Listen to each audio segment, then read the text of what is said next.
Good evening. We'll start in just a moment. If you could please take your seats.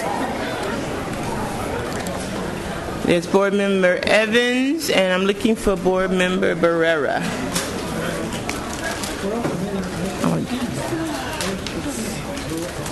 He's usually, Jose's usually here too. Okay. Oh, that's very nice. Before we start our regularly scheduled meeting, we normally have 30 minutes of public comments.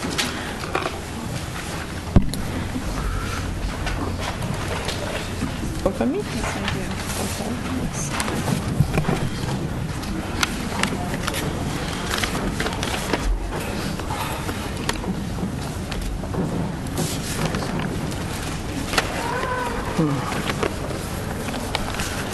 Here he is. Thank you. Where's the PSA guy? The first person that I'm calling up this evening will be Doug Haynes. Doug Haynes, please come forward. Okay. Thank you. The next group of people are here talking about the restoration of magnet transportation.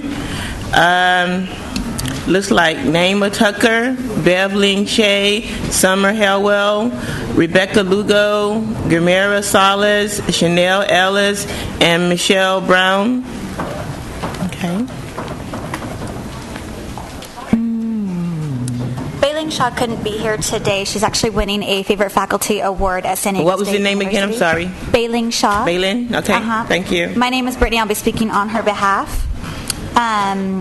On behalf of the students, parents, and teachers of Language Academy, I would like to thank the members of the Board of Education for voting to restore magnet transportation for the next school year. At this time, I would also like to present the members of the board with thank you letters from our students. As you can tell, the Language Academy is more than a school. It is a vibrant community. Our parents and students commit 9 years of their lives to the language immersion experience. We do this because we know that immersion is the most effective method for gaining language competence. We do this because we know that the K through 8 experience helps our children linguistically, educationally, emotionally, and socially. The Language Academy PTA invites Board President Jackson, as well as board members DeBeck, Evans, and Barrera to follow the example of Board Member Nakamura in visiting our unique and wonderful school.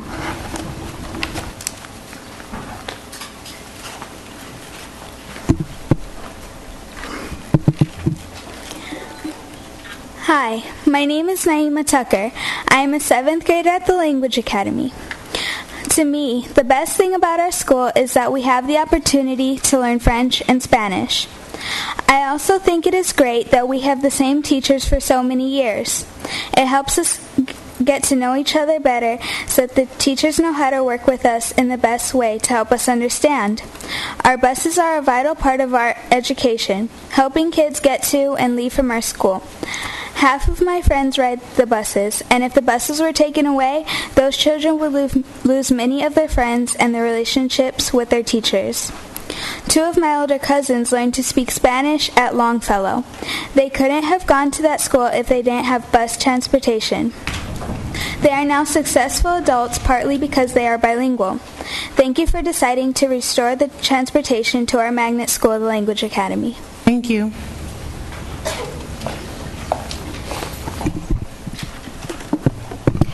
My name is Rebecca Lugo, and I am a middle school teacher in the Language Academy's French Immersion program. Thank you, Ms. Nakamura, for coming to our school yesterday evening. And I'd also like to give you a teacher's perspective as to what makes our program so unique that it couldn't be replicated at Roosevelt as proposed. I have 2 questions for you to consider when making your decision. First, where will the district find the teachers to staff such a program? You cannot just take a teacher who has been teaching French as a second language and expect them to teach content material in French. An immersion teacher needs to be credentialed and NCLB cleared in their content area. They must also have the language ability to make all of those standards in their content area accessible to their students. Secondly, how would the district ensure that our students would receive the same kind of attention from their teachers at such a large school. One of the benefits of teaching in a K-8 school is the small middle school. I have every student in the French program for 3 years. I know them, their pedagogical needs and their emotional ones. We always talk about not wanting our students to fall through the cracks. Ours don't. Can you guarantee that at Roosevelt? Thank you for your consideration of these points as you make your decision. Thank you. Good evening. My name is Summer Hellowell, and I'm a middle school English teacher at Language Academy. I want to thank you, first of all, for restoring our magnet transportation. I would also like to thank Mrs. Nakamura for coming out to our school last night and listening to our stories and reasons for our dedication to K-8 immersion education. I attended traditional middle school in Sweetwater District, and they were the worst years of my life. Middle school years are hard on students, especially at a big school. At Language Academy, in contrast, our middle school is made up mostly of students that have known one another since kindergarten.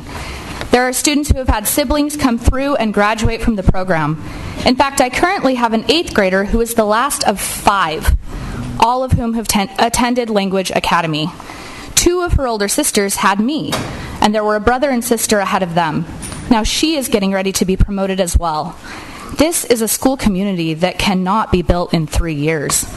I have 4th and 5th graders approach me to tell me they're looking forward to having me and the other teachers in middle school.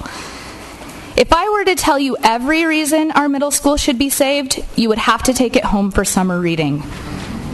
Instead of reading about it, please come visit our program.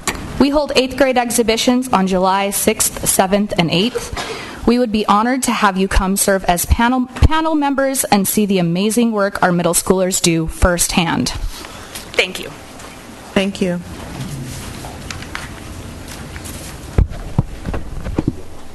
Hello, my name is Guillermo Salas, and I am a 6th grade student who goes to Limerick, Schweitzer. I am a student who goes on a bus now. Thank you for allowing kids to go on a bus. I am also thanking you because you have listened to us and restarted the magnet busing. This is what I am thanking you for. I have written letters to Sacramento because I told them that schools need more money so that kids could get a better education and better supplies. Thank you for taking your time to listen to us. Here are the copies of the letters I am sending to Sacramento. Thank you.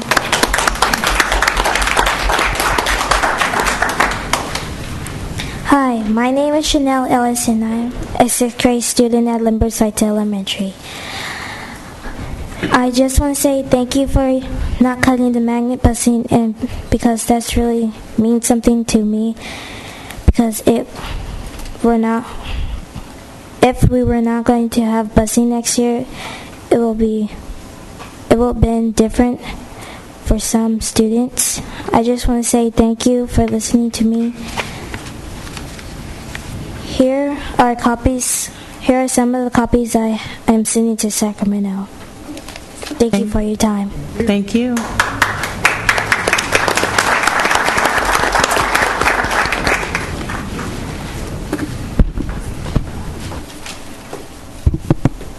Good evening.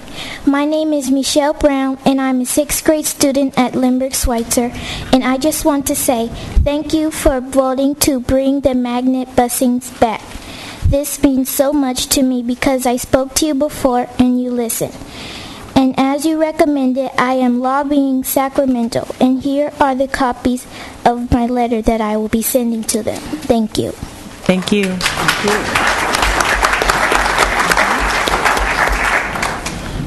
Thank you. Thank you very much. The next group of speakers seem to be on one topic, which is Valencia Park Magnet Program. You have a total of, I think, 20 speakers signed up, so you have a total of 15 minutes. Let me call your speakers up. You have Terrence Pesta, Timothy Payne, Deborah Payne, Jane Martin, Lindsay Kovalek, Destiny Denny, Trevan Redux, I think it is, Morgan Lopez, Kenneth Martin Brown, Spencer Payne, Sasha Ibarra, Tanya Desar, Nako Garnar, Brad Johnson, Stephanie Espinozo, Kate Fries, Mariah Lewis, and Geneva Ellis. Okay, and as a group, you have 15 minutes. Since it's so many, 20 speakers, 15 minutes. So. Okay, good afternoon, Board. I've spoken to this Board many times in the past, even though it's been a while. This time my topic is quite different than you might be used to me talking about. I'm here to talk about the wonderful students and the wonderful program we have at Valencia Park. And I see that Valencia Park has listed as being phased out by this district and this Board, even though there's been some confusion we've been hearing from different people. I'm not going to speak too long because you'll want to hear from our wonderful students and our parents and other faculty members. But I do have to tell you, this is my third year at Valencia Park. And how many of you have ever gone to one of the performances at Valencia Park, dance and drama? Well, thank you, Ms. Jackson. The others don't know what you're missing. My first year at Valencia Park, I went to one of the performances thinking I'm going to see a typical school play. And it was nothing like that. Their performances at Valencia Park are professional. They equal anything you would see at SCPA High School or maybe in Broadway. So I'm going to leave it to the rest of our students and our parents and some of our faculty members to tell you about it. Dear School Board, my name is Morgan Kime Lopez and my address is on record. I am the ASB president for Valencia Park Elementary. I've been trying to figure out how I could help my school stay the same as it has been for the last 22 years. It has been keeping me up and unable to get to sleep from worry. I've been attending Valencia Park since kindergarten, and my friends and I love this school because it gives us so much more than just homework and passing our test. What you are doing with the budget cuts is cutting the heart of our school. We love coming to the school because we get to learn in different ways. Drama helps us understand and become involved with our regular homework. With drama, we learn vocabulary and how to use it that we would never ever have happened with just reading. Dance builds our body and we have to use our brains in different ways. Our community is strong. Since kindergarten, I have had many friends in different grades because of drama and dance at this school. Lots of my friends would just get into trouble or join gangs like their brothers and sisters if it weren't for our drama and dance program. We learned to get along, to communicate, and create teams because of our school and class plays and dance performance. This would never have happened in the same way just by going to class and coming home. So many of our friends have found their voices through drama and dance and has made them so much stronger students as well as more confident. I have found my passion of dance and acting that started here and will stay with me wherever I go. To show you what we're really about, I have invitations to give you to attend our next all-school play, Ramona Quimby. I hope you will come see and what I mean about team building and learning. Please, please, please keep our magnet program strong by keeping us with the budget that gives us 4 magnet teachers and keeps this budget in our school. We really need it. It would be very sad to do away with the program that has been going strong for 22 years.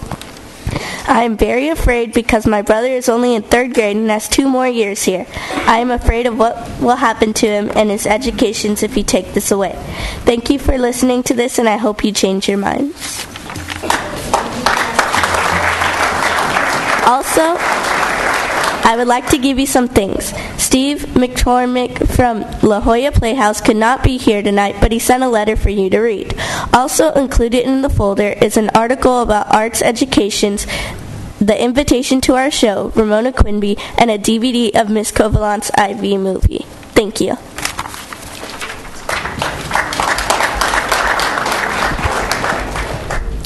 My name is Jan Martin, and I'm the IA Computer Tech at Valencia Park. I would like to address the board the underfunding that seems to be on the agenda in the future. I hope that underfunding doesn't mean it will be a phase out. That's what it seems like. If we are underfunded and lose all but one of our teachers, how can we run the program that we have now that Morgan just talked about and our other students will talk about? Thank you, Ms. Jackson, for coming out to our cluster yesterday. We met with you at Porter Elementary, and we appreciate that. When you were there, you asked me a question that I would like to ask the board. What is the definition of the success of a magnet school? I would like to answer that question for myself. My definition of a success of a magnet school and the success at our Center for Academics, Drama, and Dance is that you can see in the last 22 years our capable and high-achieving students who leave our magnet for any number of junior high schools and high schools, okay, in our district. It is in the demanding and elaborate stage and dance productions our students participate in all year round. It is in the cross-curricular activities that our students plan, choreograph, and write themselves that accumulates in a social studies, math, language arts, technology, art, and performance program that they invite their parents and community to view. It can be seen in the VP Mime Troupe that performs in parades and community events. It can be seen in the award-winning movies VP grades K through 5 made this year that showed what they know about writing the Constitution for our third graders, character education and respect for our second graders, our fourth graders. Our first graders told us about verbs, our kindergartners told us about numbers, and our fourth graders also told us about American Indians. It is seen in a special education student who came to our school as a kindergartner who did not speak, yet now as a fourth grader mainstreamed in a regular classroom is an accomplished actress in our plays, in the class, and on stage after school. It is seen in a PowerPoint presentation that accompanies biographical living history performances that we put on in the library. It can be seen in the one-act plays that our second grade and third graders wrote with the Old Globe Theater that will be bound in a book and finally performed on stage. It can be seen in the story Stone Soup that one of our kindergarten classes performed in a local senior community center where they also shared their stone soup they made with vegetables from our Valencia Park garden.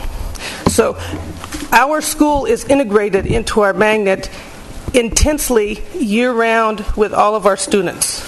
I hope that when they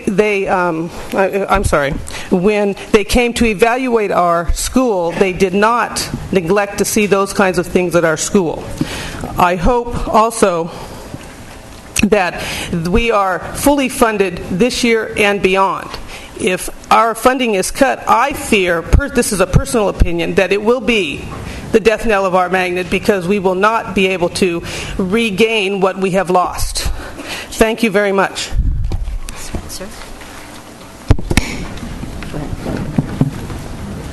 Hello, my name is Spencer Payne. And I am a second grader at Valencia Park Elementary through Drama and Dance, offered at my school. I work hard at reading and math. My teacher, Mrs. Shields, worked with the Old Globe to help us write creative stories that were put into a real book.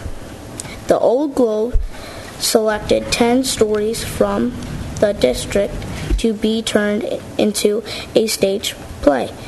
3 of the 10 stories were from my class, and my story was one of them. Without our teachers' drama and dance program, Valencia Park will not be the same. I have been in almost every production at Valencia Park and enjoy it a lot. Please keep our magnet programs and all of our teachers. Please come and see our shows, and if you keep my school, our magnet, I'll send you a copy of my book. Thank you.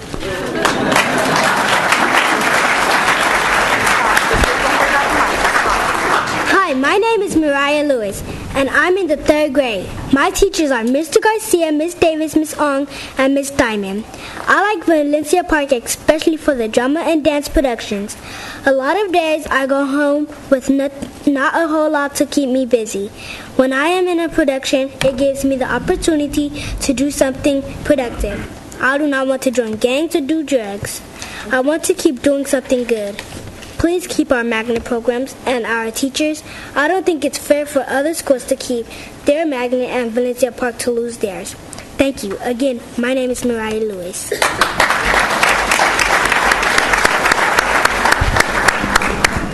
Hello, my name is Lindsay Kovalant. I'm a teacher at Valencia Park. I started teaching there 6 years ago, and I credit the magnet program as one of my greatest sources of inspiration and creativity as a teacher. I have learned how to integrate the magnet program we have into my classroom curriculum. I mean, for the past several years, I've enhanced my teaching in all of the areas of literacy, doing student or classroom plays, doing folk tales. Last year I did a San Diego Foundation grant I was awarded. I linked social studies and science by taking a performance of Stone Soup over to a senior center. We performed it. We also made Stone Soup with the vegetables from a garden. I mean, I do what I can to integrate it. I don't want to see it go. I don't want to see it go. Currently, I'm working on a play right now about a fictional penguin and using it to compare and contrast nonfiction and fiction. And using it as a springboard to show my students how to do research and how to write expository text. I mean, the magnet program is so embedded in what we do as teachers every day. And I credit my growth as a teacher with this program, to being able to try different ways of reaching my students so that they're successful in school. This year, my class participated in Project Live, which involves making standards-based videos. We are now nominated for an Ivy Award. This is countywide recognition for the work that we're doing for innovative video and education. And as someone who started their career here, this magnet program helped me get to this point where I'm able to do stuff like this. I've also seen how it's affected my students. In the past 6 years, it's affected them tremendously, both academically and socially. I don't want you to just take my word for it, though. One of the things we've given you is a copy of my nominated video. It's 10 minutes. Go home tonight, watch it. Before you make any decisions, watch it before you take this away. You'll see. You'll see.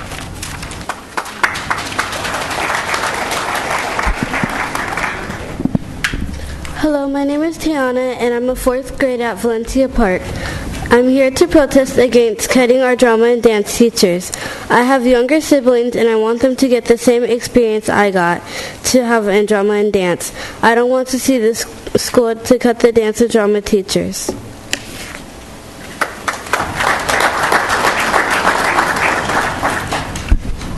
Good evening, ladies and gentlemen of the board. I am an alumni of Valencia Park Elementary as well as SCPA, and just a few minutes ago you heard my son, and I chose to move into the neighborhood so that ensured him to go to Valencia Park Elementary because I truly felt Valencia Park has a program that's worth his education. I take education very seriously because we get one shot at it, and I believe it should be the best stepping stone in his life. It's a great program. Again, dittoed by everything standing behind me, but please save our program.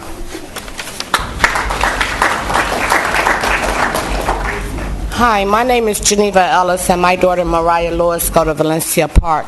You know, when we moved into the neighborhood, Valencia Park was one of the schools that I decided to take her to because of the drama and dance. You know, in my neighborhood, I see a lot of kids her age and younger even walking around gang banging. You know, what is going to lead them to the next step? Drugs, and then death or jail. You know, my daughter goes to school, she stays in a production and rehearsals.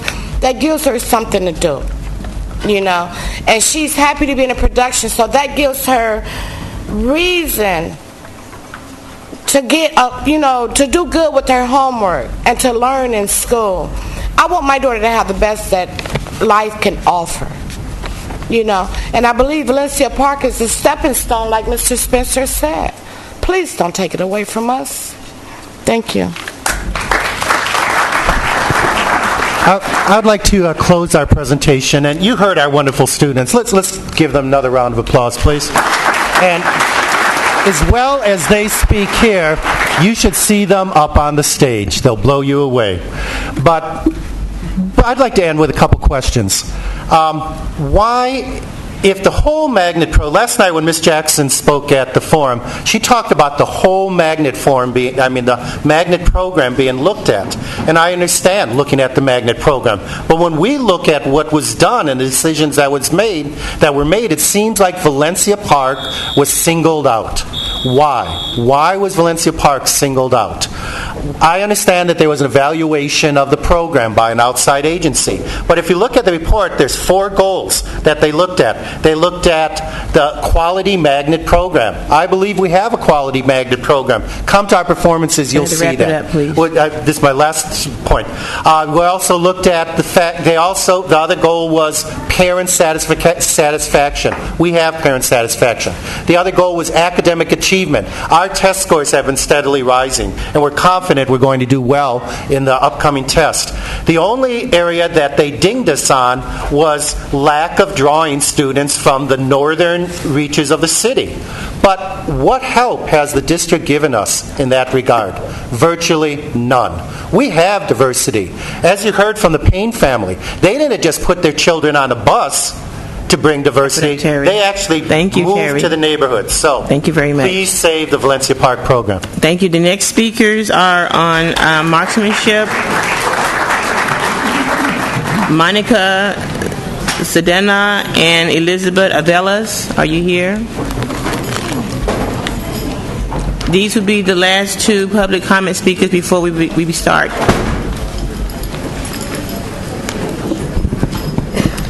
Good afternoon, ladies and gentlemen of the board. My name is Monica Sedano, and I am a student at San Diego High School. I am in the AJRTC program, and I'm a member of the marksmanship team. First of all, I would like to take this opportunity to thank you very much for letting us continue our season in marksmanship. That opportunity just basically made our whole year. You guys let us finish our season, and it just opened up new doors for our rifle team. I would like to share a couple of things that the sport of marksmanship did for me. Well, when I entered high school in 2006, I was a bad student, and I didn't really care about my grades. I didn't care about my academics or my future. But then I joined ROTC, and I was really never good at sports or anything like softball or basketball. I wasn't really good at anything in school until I was introduced to the sport of marksmanship. I was amazed that I was actually good at a sport, or good at something. I started coming to school every day because I wanted to go to shooting practice after school. And in order to stay on the team, I had to keep up my grades. I had to keep up a 2.0, just like in any other sport. I know that the reason that I always came to school was because I was looking forward to go to marksmanship practice right after school. And sometimes I didn't even want to go to school, but I still got up every morning because I thought, I'm going to miss out on this practice today. I should go to school. It's amazing how marksmanship teaches you so much. Like, you can block out thoughts that make you sad or mad, angry. That self-control was what gave me the strength to carry on in my classes and my studies. You focus and you block out the bad and you just think about your studies, and that's how I got through school. It's the ability to concentrate beyond any extent that helped me in all my other classes. As a 9th grader, I earned my varsity letters in the sport of marksmanship, and I had the honor to be first place in the state of California, earning my first gold medal. And along with my team, we got to travel to Bowling Green, Kentucky to fire in the Nationals. And I had never traveled on an airplane, so it was a great experience for me. And I met a lot of friends through marksmanship. All the teams in San Diego that have marksmanship programs, I met all those friends and instructors whom I am still friends with. Even the ones that I met in Bowling Green, Kentucky, I still talk to them. I have been on the after-school rifle team practice almost every day of my 3 years that I've been in high school. Almost every day I've been back there shooting and practicing because I love and enjoy the sport. I don't get tired of it because it's my passion. Just like anybody else who's on the football team, they go to practice after school. I go to marksmanship practice because it's what keeps me going. I had dreams of graduating after my 4 years in high school, and maybe earning a shooting scholarship. You know how everybody gets their football scholarship and all that. Well, me, I'm a marksman. I can get this shooting scholarship. I might not be good at football, I might not be good at basketball, but I'm good at shooting. Because of this sport, I actually wanted to attend college. And marksmanship, I just want to thank you guys so much for giving us this chance. We won the gold medal this year, and I just thank you for everything you guys have done for us, really. Thank you. Thank you.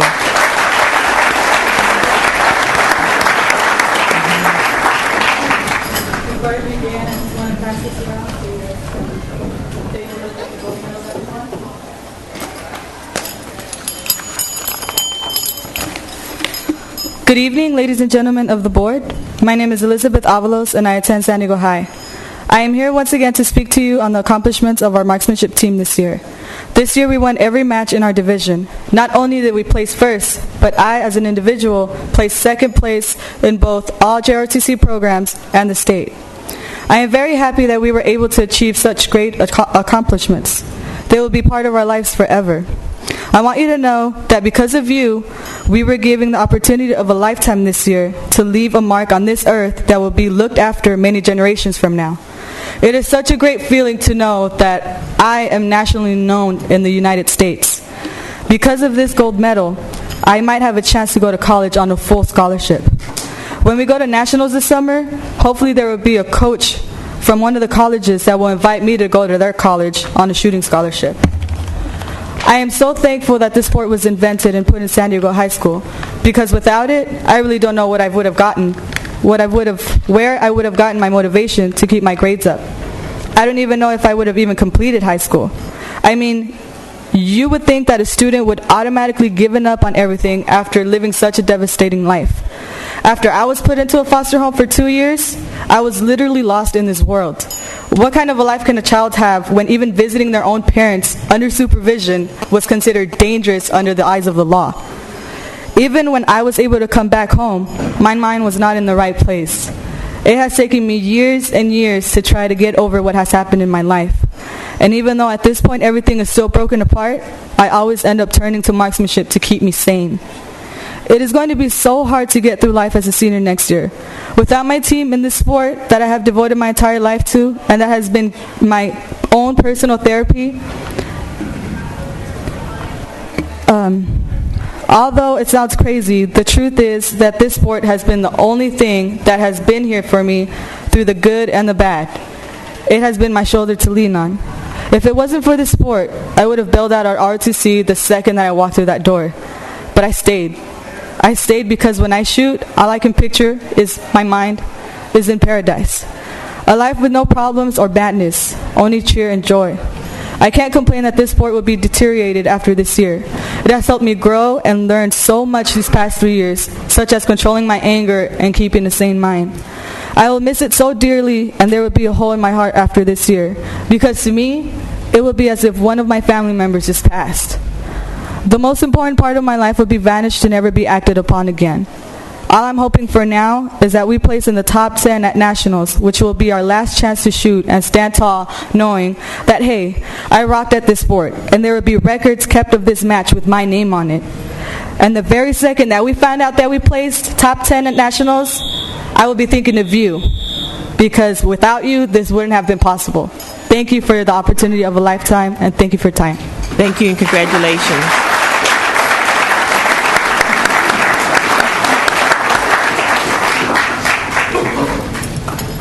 I will now call this meeting to order. We will have the colors by the Army JROTC Color Guard from Mira Mesa High School. Please stand.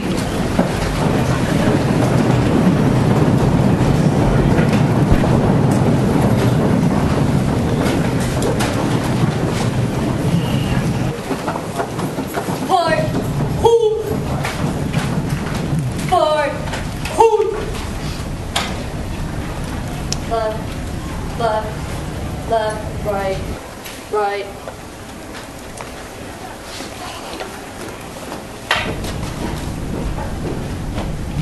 Colors, hold, outward, pace, order, horse,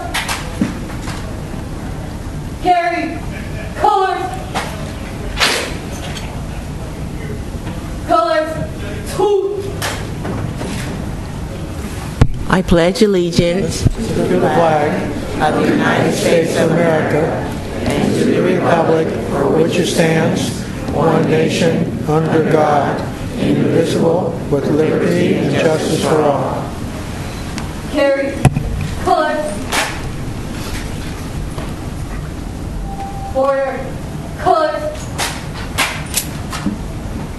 Right. Pace. Port. Hard. Forward. Hard. Thank you. You may be seated.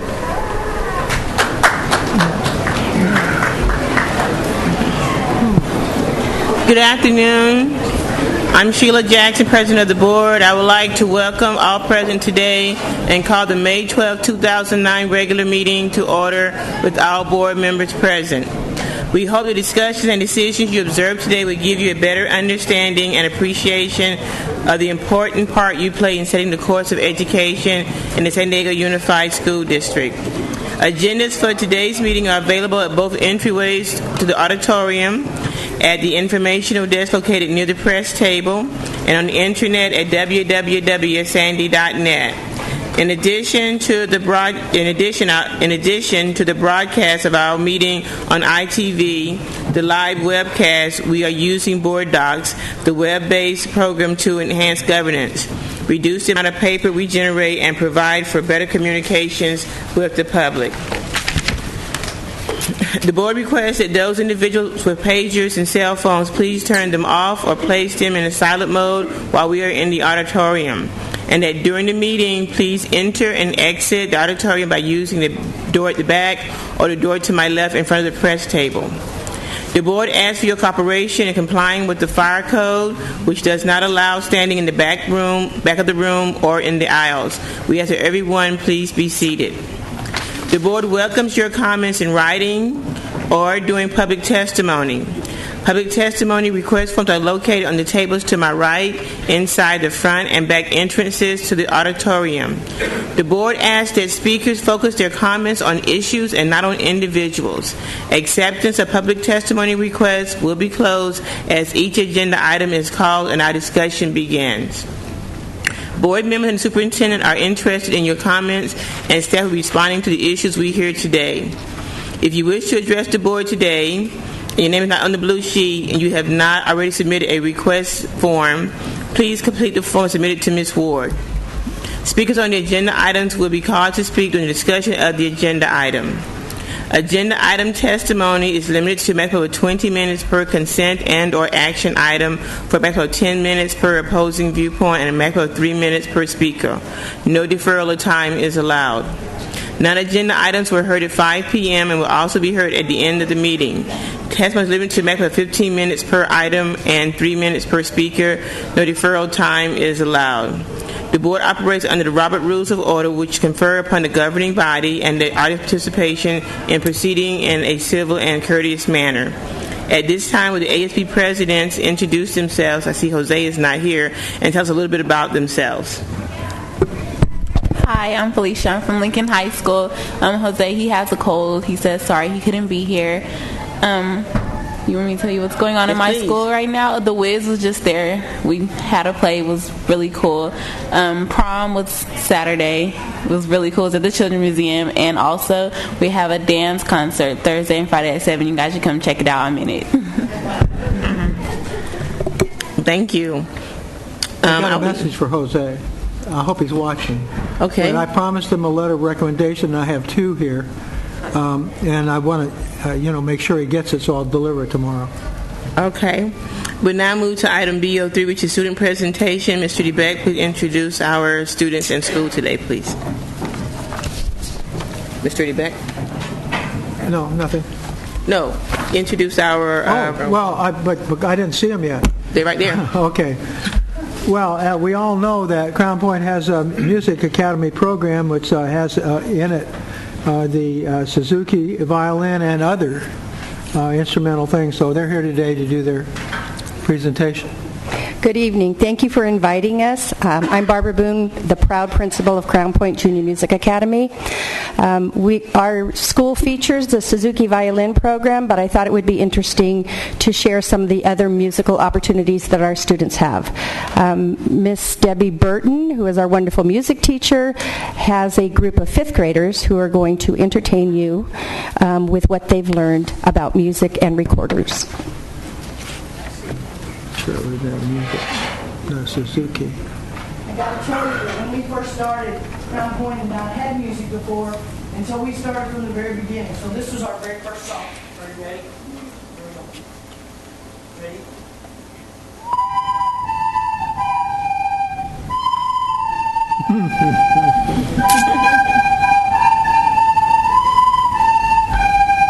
How many of you recognize that? Yeah.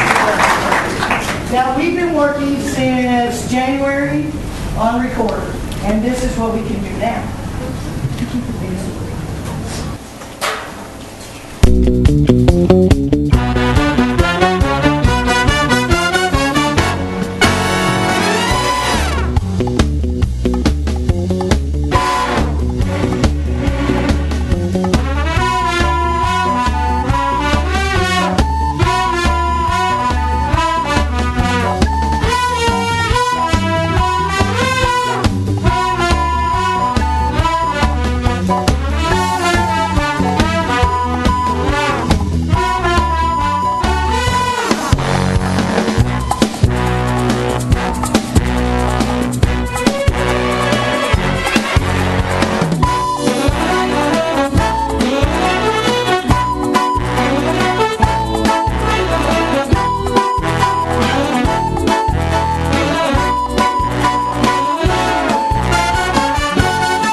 Now, we just learned this yesterday because we found out we were coming to play this, so we just learned this yesterday just for you.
Thank you very much. That's because we know it's a jungle out there. Thank you. Thank you very much.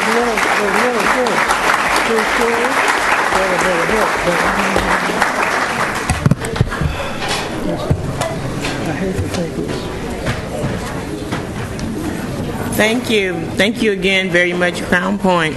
We'll now move to items in C, which is report on closed session actions and superintendent's information report. Dr. Greer, please. Thank you, President Jackson. First, I'll report on a bit of very good news. Superintendent of Public Instruction Jack O'Connell released today his estimated dropout rate numbers for the state of California for the 2007-2008 school year. And I'd like to congratulate Team San Diego Unified for a spectacular job, all the way from Karen Bockover and our staff in our Research and Accountability Office for doing, I think, a much better job of following up on students, tracking their enrollment in schools and other states and other districts here in California, and to our principals and teachers out in the school. This year, San Diego Unified's four-year dropout rate was reported at 9.3%, which is a decrease of 8.5% from last year.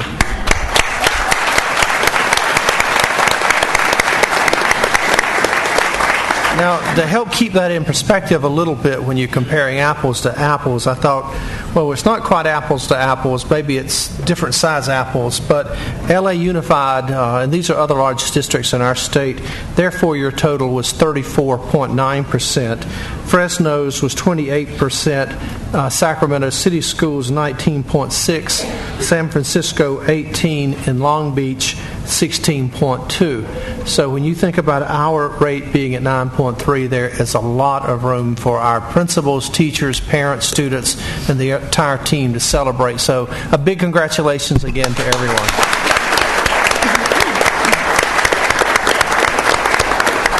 Dr. Greer, before we leave that, I asked you yesterday how many students that represented. Well, it's a decrease in students that dropped out of approximately 800 students. That's 800 a lot kids. of students that stayed in school compared to a year ago. So we're very proud of that. That's great. Also wanted to report, if I could, just a little. 2 weeks ago, the Board of Education approved a recommendation for our Chief Information Technology Officer, Daryl Agasse, and Executive Director of Curriculum Instruction, Kurt Ankney, to undertake the formation of a digital curriculum and instructional team. And the board has asked me from time to time during this part of the meeting to give you an update on some of the action that you took. Well, I'm pleased to report to you that they are well along the way of putting that team together. They have a combination of teachers, principals, administrators from other districts who have a regional and national reputation for in the technology area. What they're still working on is identifying students, because we want students to be part of that team. And what we would like to ask you is if you have the name of one or more community members that you would like to see join that team, if you would let Daryl know. Community members could include parents, and it could be a combination, because we have some parents, as you know, that are very tech savvy. And so we would like for you to give them some names, and they'll finish compiling their committee, and then we will release the names of all the individuals. They have a lot of people here I could go into that have already agreed to serve, and some of these are very distinguished folks. In closed session today, the board approved the hiring of William Pickering from Budget Systems Analyst to Manager of Financial Operations, and also approved the re-election of one second-year probationary teacher. They also approved a recommended change in our central office organizational structure that will result in over approximately $2 million in savings. We are in a very tough financial situation. We are continuing to downsize the central office and in an attempt to right-size the office to be more service-oriented, to provide service out to the schools. They today approved the elimination of our Chief Logistics Officer position, and we would also eliminate the confidential position that goes along with that. We would move our special CLO ops specialist to the Chief of Staff position. We're eliminating our Chief of Staff position in the district and instead having a Chief Special Projects Officer to work with me and to help coordinate some of the special programs that we have going on in the district. They also voted to eliminate the Ethics Officer position in the district, to establish the Executive Director of Auxiliary Services position. That person would supervise our Transportation Director, Food Service Director, Support Service Director, our Senior Management Maintenance Services, our Custodial Landscape Supervisor, and our Energy and Utility Supervisor. We would eliminate the position of PPO. We would upgrade the Senior Zone Management position and eliminate one zone manager positions. All of these changes that I've just described to you would result in the savings of about $665,000, and we will get exact numbers to the board in the coming week. In addition, we have looked at our Chief School Improvement Officer division, and basically what we're looking at doing there is we will, instead of having a high school, elementary, and middle school chief officer in the coming year, we will have one secondary chief school improvement officer, one elementary school chief improvement officer that both would report to me. We would have 5 elementary school improvement officer positions that would report to the chief elementary office. We would eliminate our chief choice magnet school officer position, a chief high school improvement officer position, a small high school officer position, a chief middle school improvement officer position, a chief elementary school improvement officer position, one elementary school improvement officer position, and we would reconfigure that, and as I said, we would then end up with 4 secondary improvement school officer slots, the executive director of logistics, an atypical school improvement officer slot, and director of magnet school position. All of those changes we estimate would save the district somewhere in the neighborhood of $1.5 million in savings. And so we're continuing to work through the exact numbers, and we'll report that back to the board at a later date. I may be a little ambitious in our numbers. We are continuing to look at central office reorganizations, and we will have some additional announcements to make during later board meetings. Thank you. Thank you. We move on to item D01, which is adopt the agenda. May I have a motion, please? The agenda. Yeah. Yes. I got a motion and a second, please. I moved it. Second. Thank you very much. And then please vote. They were all moving. Nobody's voice. Okay. Oh. Thank you, John. Passes 5-0. Okay. The first item up is item E01, approval of minutes of special meetings April 21st, April 28th, 09, and regular meeting April 28th, 2009. So moved. Second. Okay. Moved in second. Any comments? No questions? Please vote. That passes 4-0. The next item up is informational reports. Mr. DeBeck, we'll start with you. Board member reports. On the information, no. We'll just pass on that. All right, Mr. Barrera. Yeah, I'd like to thank the community at Logan Elementary School and Principal Villar. We had our first food stamps enrollment program this Saturday. The Hunger Coalition was very actively involved, and I want to especially thank Jennifer Tracy for providing training to a group of volunteers who came in and enrolled parents and community members from Logan in the food stamps process. San Diego Organizing Project organized volunteers from a number of local churches to come out and actually do the enrollment with some of our families, and so it was a great first step in our process to move our efforts forward at making food stamps enrollment more easily accessible for our families in the district. I'm waiting for and I also want to very much thank Arun Ramanathan for coordinating the effort.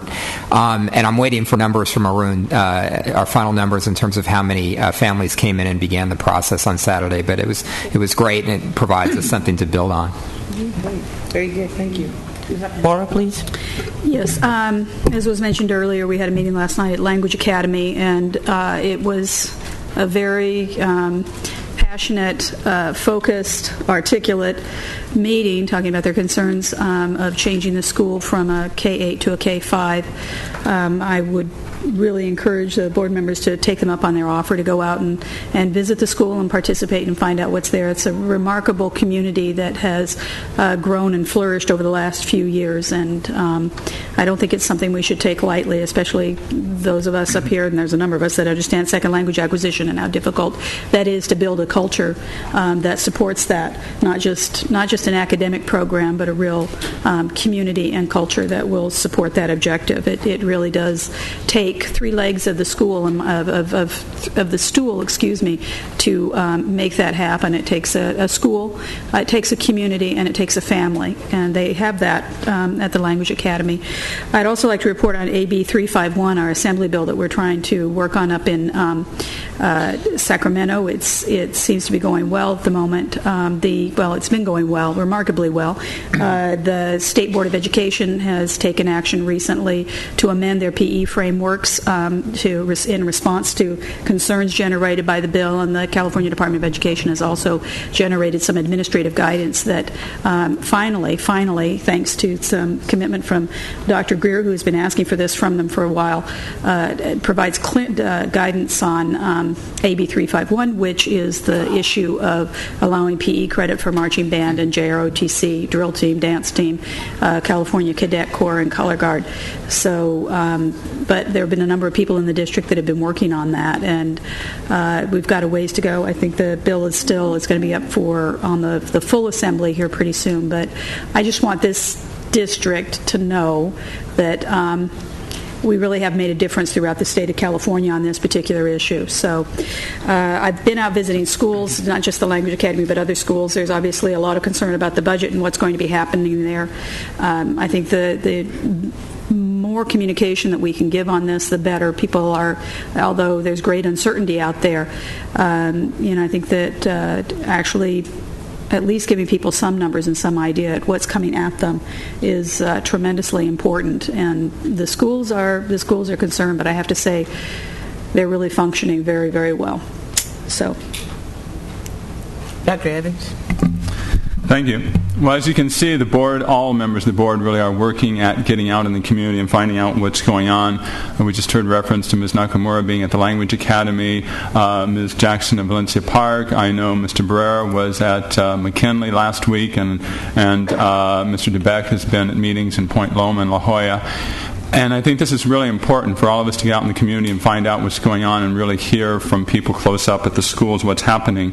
And in District A, we've tried to get this a little bit more organized recently, District A being Mira Mesa, Claremont, and University City.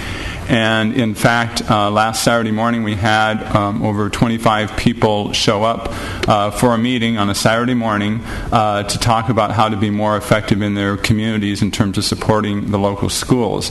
And what we're trying to do is set up an informal advisory council from each cluster or each community in the area, Madison, Claremont, UC, and Mira Mesa, that can advise me as a board member and advise other board members in terms of what the needs are in each particular community on the one hand. On the other hand, to really organize themselves in terms of working together to cooperate more in their community between the different schools and moving it forward that way. And this group really is comprised, we had had a principal, some teachers, parents, and also community members who do not have kids currently in school. So everybody really has a stake in the schools at the local level, and that's what we were able to accomplish last Saturday, and we will continue working on that. So thank you.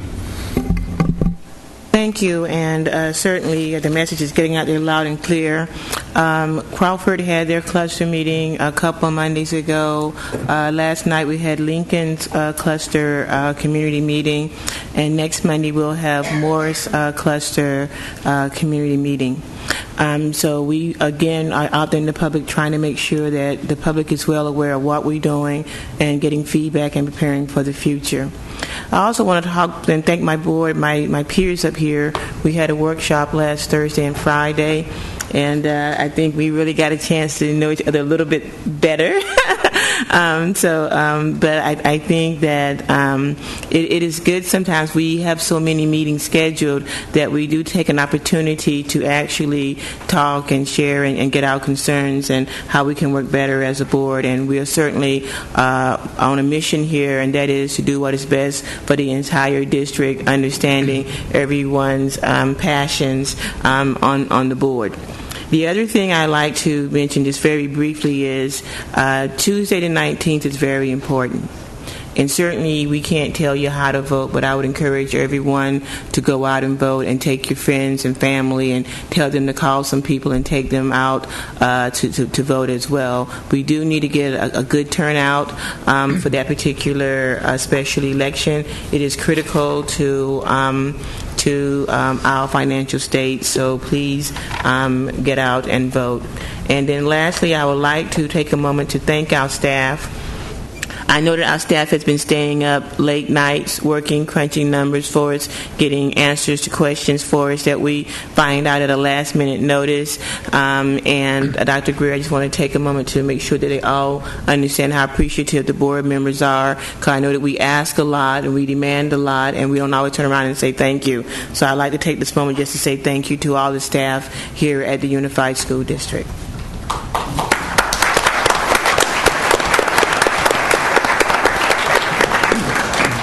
Now, having said that, on to work. We're now to our F items and our operational matters reserved for the board.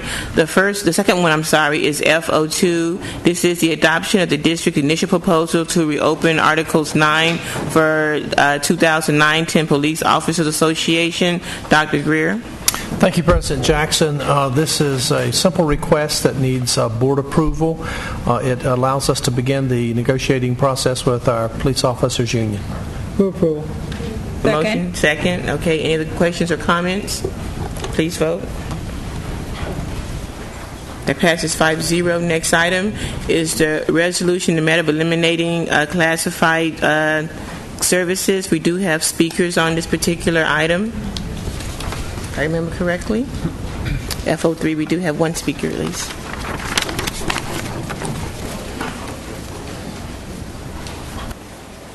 I don't hear any motions. Dr. Greer, I'm sorry.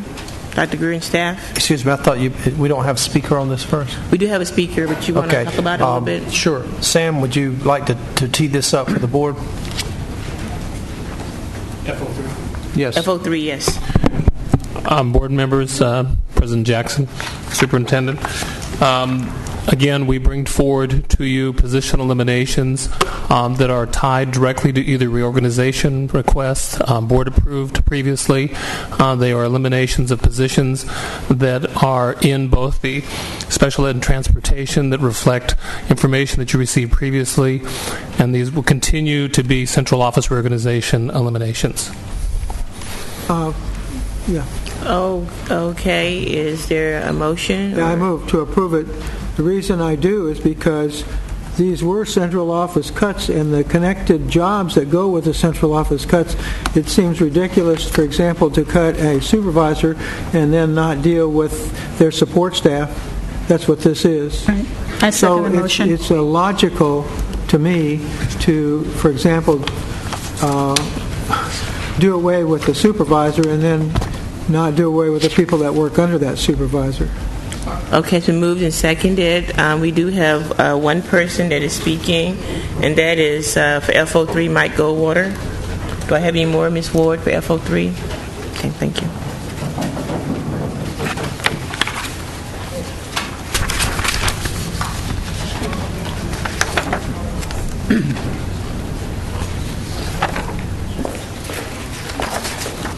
Mike Goldwater, 4350 Mount Everest Boulevard, San Diego, 92117. I appreciate the board. Dr. Greer, I appreciate the fact that you gave new information that at least I didn't know about on the elimination of certain positions. By the way, I'll see you in about, 30 days at my school graduation. If I heard correctly, I heard Dr. Greer state that there's going to be an elimination of a zone manager, which we appreciate that. But what I didn't hear, with all the supervision above the zone manager, I did not hear the elimination of the senior zone manager position, which would incorporate additional funding. That's what I didn't hear. And I have concerns about that, because if we have 4 zones and they're going to wind up being down to 3 zones, why do we need a senior zone manager if those people are supervised by someone above them? So I have concerns about that. That's a legitimate concern. The other thing I'm concerned with is that, John, when you indicated that if you eliminate a supervisor, you need to eliminate the support staff. I understand that.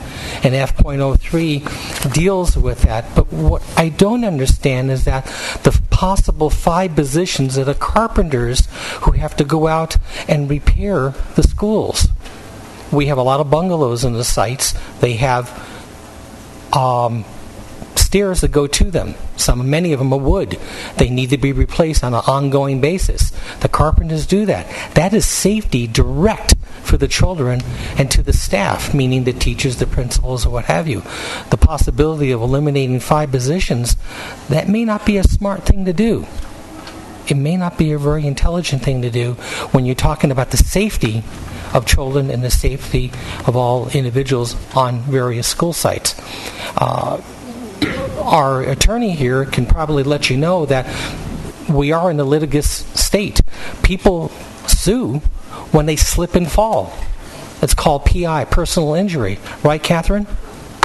And therefore, if you have students or you have staff slipping and injuring themselves on treads that they walk on for these bungalows, people get injured. We have 5 carpenter positions that are being eliminated. I don't think that's an intelligent decision. Thank you. 13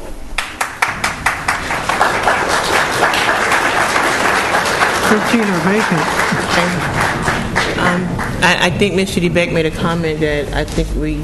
Well, I understand that issue, but if you look at the end of this particular exhibit, you find that 13 of the 22 positions are vacant.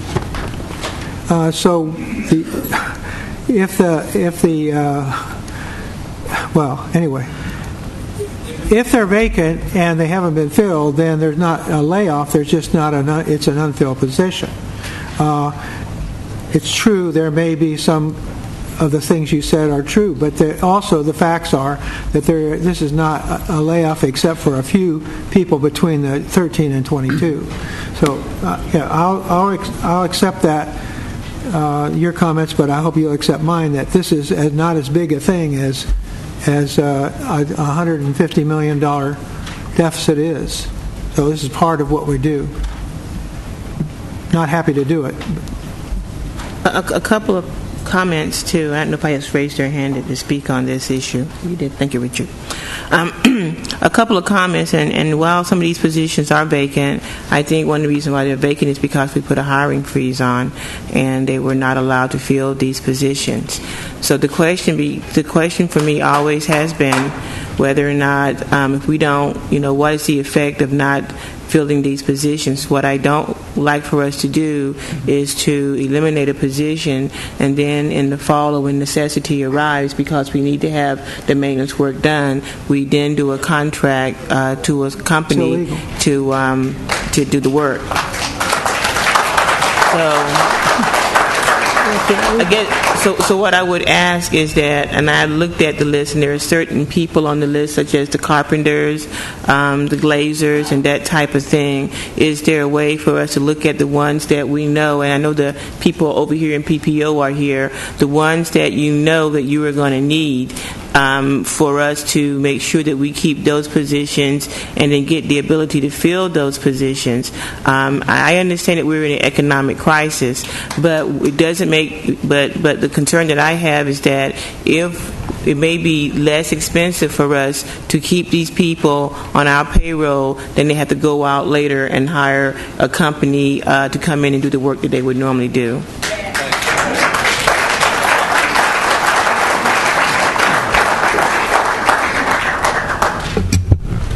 Yeah, and my question is along similar lines. So for the OSS and OTBS, the positions that are not vacant include, I think, a total of 13 people who would be laid off as a result of this action. And this morning we approved the SERP. And I don't have the numbers in front of me of how many OSS members and how many OTBS members are taking the SERP. But I guess my question to the staff would be, do we anticipate needing to, the folks who are being laid off, are we going to be able to reinstate them in positions that are being vacated because people are taking the SERP? I see Sam behind us. He might want to answer that, Mr. Brown. We don't know. When we have position reductions, people have recall rights, and if they qualify for other positions, if there's the board's priority is to make sure we try to keep as many people as employed as possible. But again, when positions are eliminated and they're real people that are in those positions, they always retain their recall rights.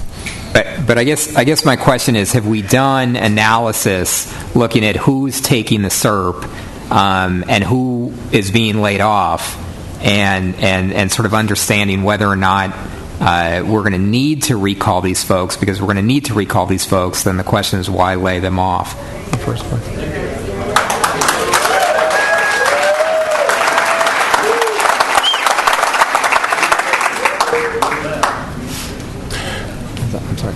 Board member, we are looking at all the numbers for the people. We have the positions, the people who took the SERP. We're going through classified and certificated to see just exactly which classifications and jobs positions become vacant. Then we have to talk with. We want to make sure we know those vacancies. We're going to share those with the divisional heads. They're going to take a look and they're going to know where these positions are. After that, it will be up to them to decide, what they need to do in relationship to other positions. Sam, excuse me, are these positions that we're talking about eliminating tonight, are these positions that we are eliminating as a result of a reorganization at the central level? That is correct. So the point I'm trying to make to board members is we are reorganizing at the central level. You've already voted to approve the organizational chart. Now, if we don't move forward with this, how can we reorganize? These are positions that we're eliminating. These are anyone who are in those positions will have a right to apply for other positions in the organization where we have vacancies. But perhaps we need to do a chart for you can see this. But you've approved different organizational charts in the district. The only way you can approve those organizations is one chart no longer has a particular position; it has a different position. That particular position is no longer, you've been told, is no longer needed in that particular organizational structure. It's a different position. And Sam, if I'm misspeaking, I want you to speak up. That's how I understand it, and if that's how you explained it to me, and if that's wrong, I want the board to know. Let me just ask a question here. I don't mean to interrupt you, Richard, but let's just take these 4 carpenters and we as a board did approve the reorganization of the central office and some other departments, and especially when it came to the managerial side. But when you look at the actual work, and so the question then becomes, we combined a lot of work.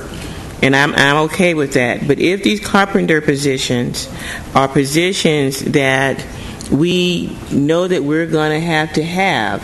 So the difference here is one, on one hand, what we're saying is the positions are vacant, they weren't filled, and they weren't filled because we put a hiring freeze on. The bigger question becomes, if we, and again, I go back to the point that sometimes we will eliminate positions now because we're required to for the 45-day notice, but then we turn around and we need them. And so then, unfortunately, the staff goes out and get a small contract. And so what I'm trying to avoid, and maybe if it is, I don't know what to do at this particular point, because maybe we should have had this question to you earlier. Is there some positions here, like the carpenters and the glaziers who do those actual work for our schools, that we're going to need during the summer? And if we lay them off now, that means we're going to do an emergency, not an emergency, but whatever you call it, contract to bring in people. And so that is, I guess that's this board member's concern. And yes, Superintendent, we did approve the reorganization chart, but we're looking at the people that are actually on the ground doing the work now. And so I don't know if we went through exactly and counted those people as well. I don't know, maybe, I know Mr. Stover's been intimately involved with this along with Drew Rollins and Bill Coba. Maybe we could ask one of them to perhaps Could they come please up shed some light on this, please? and shed some light on this.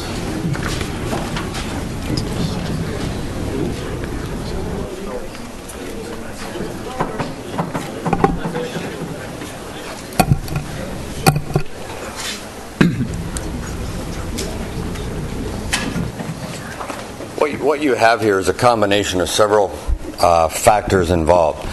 The actual reorganization, some of the positions that are recommended being eliminated are due to the reorganization effort itself. Some of the trades positions have been empty for multiple years now. We're going in the third year of existing vacancies. So it's not likely that you will need those trades back immediately.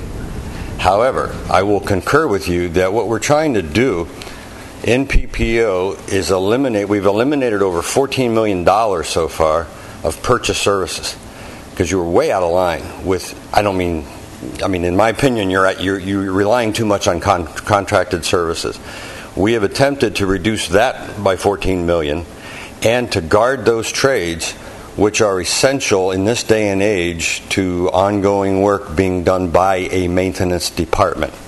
You have had trade vacancies for 2.5 years. About 2.5 years, and most of these fall into that category.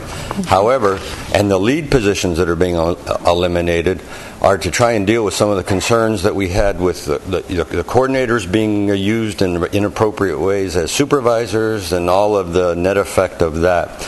But I would concur two things. I would say that the positions that are being eliminated have been empty a long time. So you're probably not going to fill them, and they are in trades that you quite frankly, use that much. However, there may be other trades in the future that need to be bolstered in an appropriate way because of the elimination of outside purchase services, which I think is a good thing for you. Okay, very well. Thank you. It's been moved and second. Any more questions or discussions? Okay, please vote. Okay, that passes 4-1. Now we move to item F04. We have a number of speakers. But before that, Dr. Greer, you want to tee this up, please? Thank you, President Jackson. Again, I'm going to ask our Chief Human Resource Officer, Sam Wong, to give a brief overview for the board regarding this particular agenda item. Sam? Members of the board, as part of your overall budget strategy, you had put on, as one of your strategies, a 4-day work reduction imposed across the board for all bargaining units, all employees. In front of you is an exhibit currently which provides you the recitals and the board actions required for those units where bargaining the reduction is not required. The units that you have in front of you all have undefined work years. They have full work years, but they don't have specific days. The units that are not in front of you have specific days built into their collective bargaining agreements. The The items are there for your consideration and your action. Okay, Well, also, President Jackson, there are certain groups of certificated employees, or classified employees that are not included in this. For example, bus drivers are not. Bus drivers, my understanding, drive buses on the days that students attend school. And so we can't reduce the number of days students are in school, so drivers are not included in there. Mr. Wong, I wanted to ask you, are police officers also included in here? Police officers are included here. And yes, they are included here. The bus drivers and the extra board bus drivers have in their collective bargaining agreement specific number of work days. Therefore, in order for that to be reduced, you would have to negotiate as it is with SDEA. And there has been in the past, board members may recall, there was a 2004 furlough decision regarding police officers, and at that time there was an issue surrounding district safety that came to light, and at that time the Board of Education adopted a 6-day workday reduction. And school police at that time were not exempt from the reduction, and within 2 months of its implementation, there were several reasons that the former superintendent and board recognized that perhaps that could have been a mistake. And during those 4 days or 6 days, we saw a 38% increase in property crimes during the hours when those police officers were not working. So your decision as to whether to include police officers in this or whether to adopt this at all is yours. But I felt like I needed to point out to you that in case was problematic back in 2004 when police officers were included in the 4-day furlough. And I know we get into all kinds of issues when we talk about, well, one group of employees should not be furloughed and other groups should be, but I did feel like I needed to share with you what happened in 2004. Okay, Ms. Judy Beck. Well, do we have a motion on the floor? No, not yet. That's what my point. I suppose since people can testify that I can too. Well, I'm one of the people who proposed a reduction in services, but it was across the board, and I'll take ownership of that. What I don't like about this motion is that it excludes other people. So I think, we need to make a decision. We need to make a decision around the furlough itself and not pick out one group versus another group, because if there's a 45-day notice, it just as well could happen later as soon as we settle the matter with the certificated. For me, if this was put up for a vote today, I would vote no. If the two were, well, you don't get all thrilled. If the two were put up and packaged together, that is, if there was a uniform recommendation for furloughs that included all those considerations that might be important, one would be, I see no reason why I would furlough teachers if I didn't furlough bus drivers, because they bring the kids, so therefore, got to do that. I certainly do remember that it was here when we did the Police Officers Association, and the point is absolutely correct. This preserving of districts' property and safety is just the same whether they're kids in schools or not. There's burglars, there's people vandals, there's all those things happen. So I would rather see a more, I'll call it intelligent, that's a hard, nasty word. I'd like to see a better proposal that includes all the elements of furloughs that we might consider as a single motion rather than single out the classified just because of the 45-day notice issue. Because in it, we still have the bus drivers, and that's a negotiable piece. So I think that we, in all fairness, we have to have a package that has to do with what recommendations this board would accept or reject based on the furloughs. I can't do it piece by piece. Okay, Dr. Evans? Yes, I have a question and this is related to what Mr. DeBeck was saying about the 45 days, because if it's a rolling 45 days, that's one thing in terms of at any point now or during the year that we could give 45-day notice for furlough. The way it seemed to have been explained was that before the July 1st which is now the 45 days before that, before the fiscal year began, that action had to be taken, or it couldn't be taken, from what I understood, for the entire year. And let me ask the attorney if that's correct. The Education Code provisions on classified layoffs have specified dates in it and a 45-day notice period. There is authority to implement an elimination of positions at any time. However, when you are defining somebody's work year through a reduction in hours, at least the safe approach, if not the only approach, is to give notice of that before the new fiscal/school year starts. In other words, take that action to give a 45-day notice, 45 days or more before June 30th of a given year. So my recommendation is, if the board is taking the action for the following school year, to take it in order to give that 45-day notice beforehand. And so therefore, that basically, if the action weren't taken today, it probably could not be taken, correct? Could be taken. No, but the question, well, I think again, Mark help me with this, is one of the real issues here, as I heard you explain it earlier, had to do with retirement and length of the school year. Would you please touch on that? Well, that's a related question. For purposes of retirement, you want a full year's service credit for a full year of work.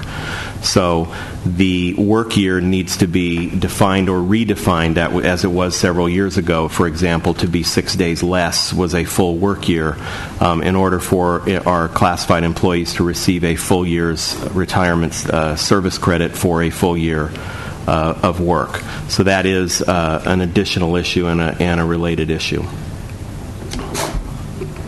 If I could, may I? Yes, go ahead. Okay. So let's say we decide the work year is a certain length, shorter than it is by at least 4 days. But we don't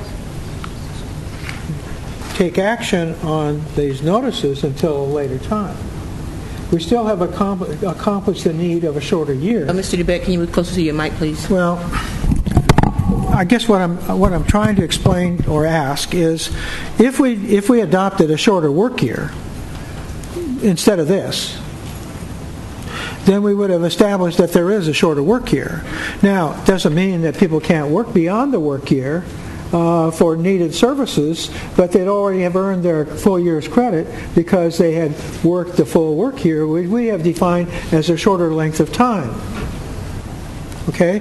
That means then that they could accomplish their retirement benefit, their credits for their work year, despite the fact that we've shortened the length of it by an action that we took today. So a substitute for what we've got in front of us would be some kind of action to specify that we're shortening the classified work year by 4 days. Then we decide whether or not, how they're paid, whether they're working beyond that work year or not.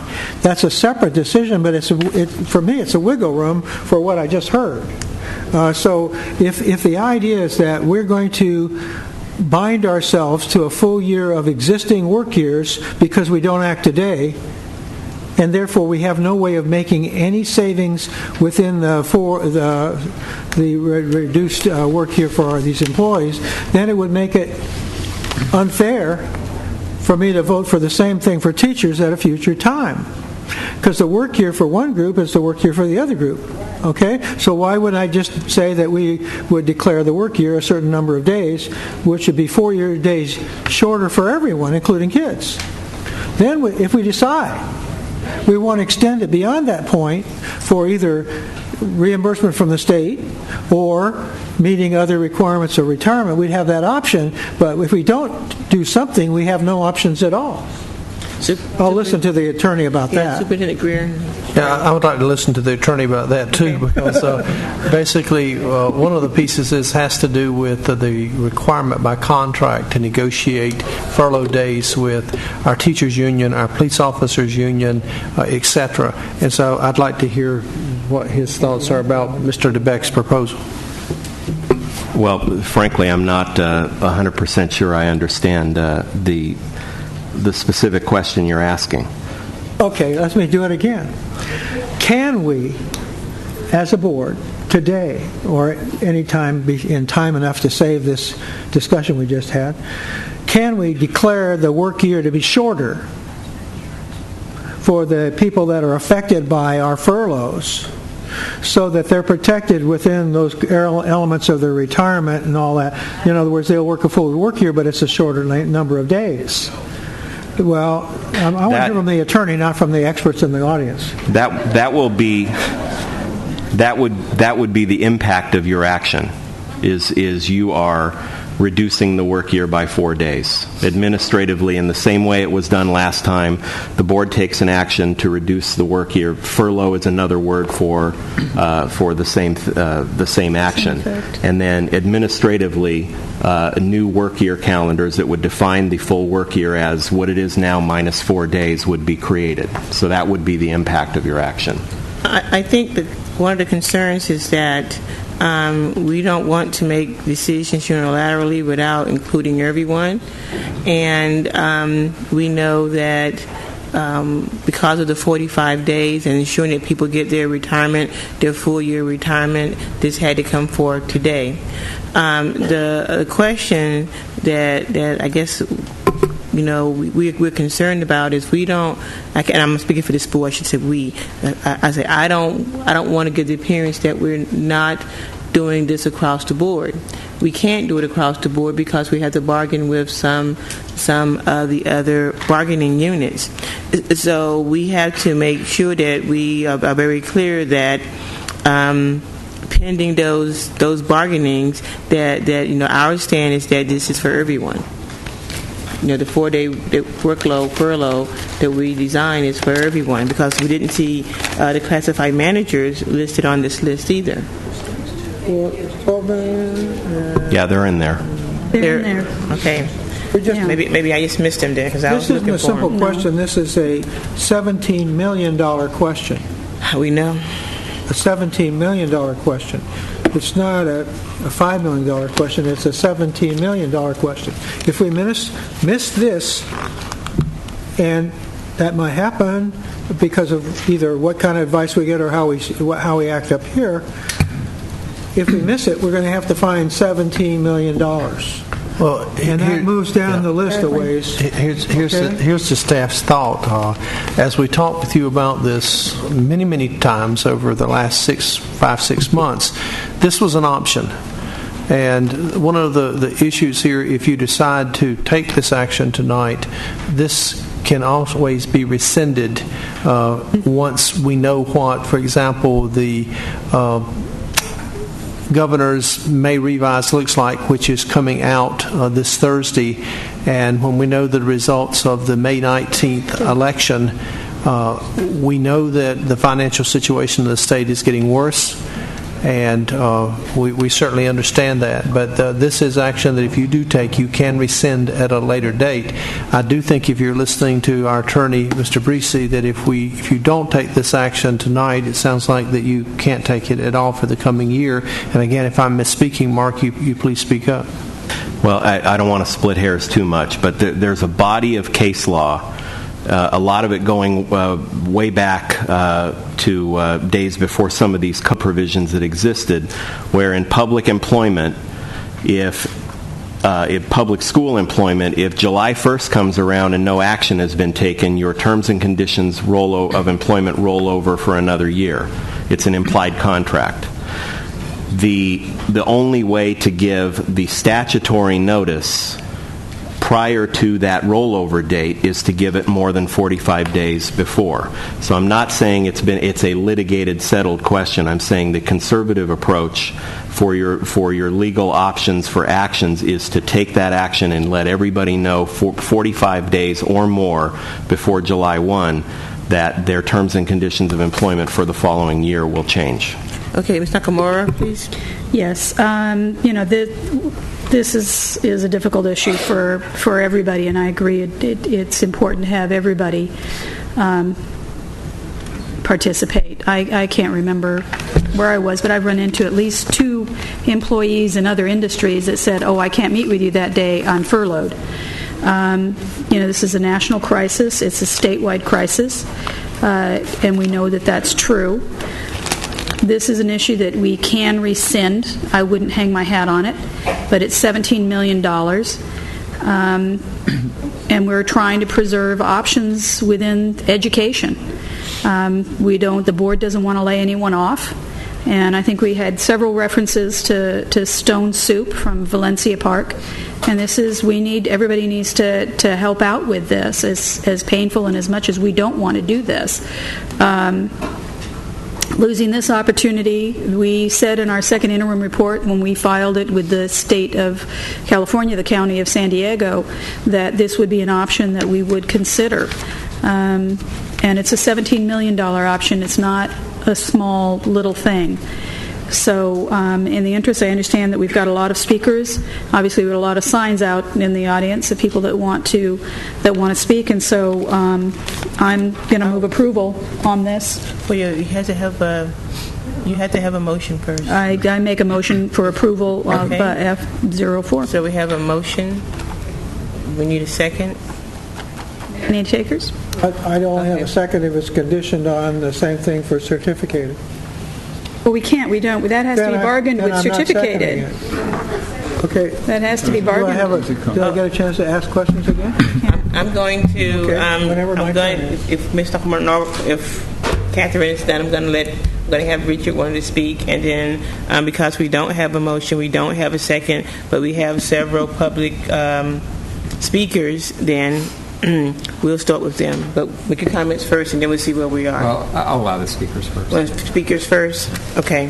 We have to have a motion on the floor officially for the speakers to come forward according to our bylaws and Robert's Rules of Order. That's true. That's true, but I would ask that if we have people to speak on this item, that we would... I don't mind that, but I had a question due to what I heard. Okay, what was your question? What was your question, John? Okay, the question is this, and it's simple. This board voted as a group to save money on classified and certificated furloughs. Right. And I say this to our lawyer, I'll say this to the public. When I hire a lawyer, there's 2 kinds. One is the guy that says you can't do it. That I should have heard a long time ago because we already had it on the table for quite a while. And the other is, how can you help me do it? I haven't heard the how you can help us do it yet. My problem is, if we were off base when we first picked the 4-day furlough, we should have heard that it was off base anyway and had to reconsider other options to file in our second interim report. Okay? So I honestly believe, as a board member, that it's not happy-making for me to give furloughs. It was only one solution that mitigated a lot of layoffs. I mean, if anybody thinks I want to do furloughs, they're wrong. I want to do furloughs instead of layoffs. So we agreed as a board, somehow during our deliberations, that one of the solutions that we thought would help us solve the problem, and which we would tell the county would be the solution for our problem, was that we were going to offer, or impose a furlough on our teachers and our classified employees that made some kind of sense to us. So we've been sitting here, how long has this been going, that this has been on the list of potential cuts and was been filed with the county? And now I'm finding I can't do it? Why didn't I get that advice a long time ago?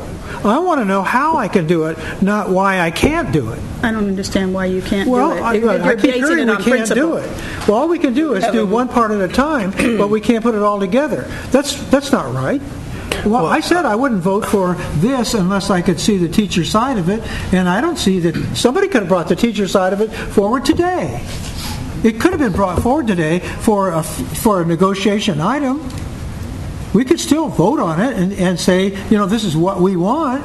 We're going to have to negotiate it. We're going to have to negotiate some of this anyway. Can't unilaterally impose something on us. Okay, then we can't do it. Then we just give up $17 million. Just quickly, folks, we've been very clear as a staff since the day one that much of what we had if you may recall, on interim reports had to be negotiated. This is not new. We've told you that any kind of health change to health benefits and health care would have to be negotiated. Any kind of salary reductions would have to be negotiated, and furloughs with certain members of our different unions would have to be negotiated. If you look at the sheet that we gave out today during our budget workshop, we had those areas highlighted. If you go back and look at other sheets that you had, you saw those issues that had asterisks beside them. And the issue here is, if this is something that you decide you want to do, because of the contracts you have with our different unions, this is a step you can take. The others, we already know, you've already directed our negotiator to negotiate these items with our other unions, and negotiation and getting them to agree to it is two entirely different things. And so we know that. But there's no way, and legally he's the attorney, he can tell us until one of our other bargaining units that we have to bargain with agrees to this, there's no way you can implement it. Now, if they agree to it before July 1, the issue here with our teachers is the fact that they can take furlough days 3 days before or 1 day after school, according to the way this calendar is set up. But even then, according to what Mr. Breesy and Mr. Wong are telling me, you have to go in and adopt a new school calendar to make sure that it meets the number of days so that it doesn't have a negative impact on people's retirement benefits. And Mark, am I missing this, or? No, that's accurate. I think at least we've tried all along to make it clear those items on the list that were adopted on March 10th that are negotiable and those that aren't negotiable.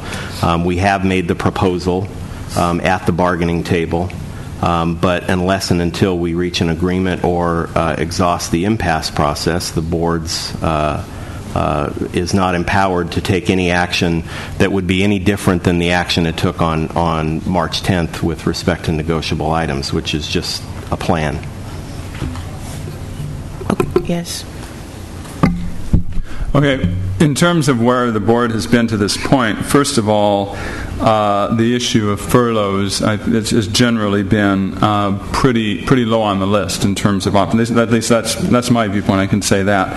I can say as far as a board, we have also kind of subscribed to the idea that if there were layoffs, that it would have to be across the board, meaning meaning superintendent, board of education, classroom teachers, classified, that we wouldn't distinguish between the different ones. Obviously, there's some things being brought up about public safety and so forth, but this was one of the key elements that we would insist on if it were necessary. And the problem we're having right now, and which you're seeing us wrestling with, is, first of all, the necessity is a question mark, because we have very, very uncertain numbers in terms of what's going on in terms of our revenue. And then the other thing that is tricky is in terms of it being across the board, because of the fact that we can impose it on certain people, we have to negotiate with certain people, and so therefore you cannot at one point in time say this, you can't say at this point in time that it would definitely apply to everybody. So that's the dilemma we're facing. I mean, that's what I'm facing, and when Mr. DeBeck brought up first about if the 45-day were more rolling, then that would be another issue, but it's not. So it makes it very difficult to take action on this, which is why we haven't had, I believe, a second on the motion. Well, I'm going to ask Mr. Nakamura. I'll second so we can vote. Okay. Well, Mr. Nakamura made a motion, and I'm getting ready to do that right now. Just puts it on the floor. So Mr. Nakamura has motioned, and Mr. DeBeck has second. We have a number of public speakers. I counted them, so you all have about 2 minutes apiece. So make your comments, short and to the point. We'll start out with Albert Costello, Glenn Dagler, Amina Walker, Camille Zamaro, Michael Goldwater, Thomas Nichols, Lance Wren, Derek Howard, Johnny Colvin, Jane Balsa, Eric Coley, and Sylvie Knowles. That's the first group. If you have to throw off, I agree with you.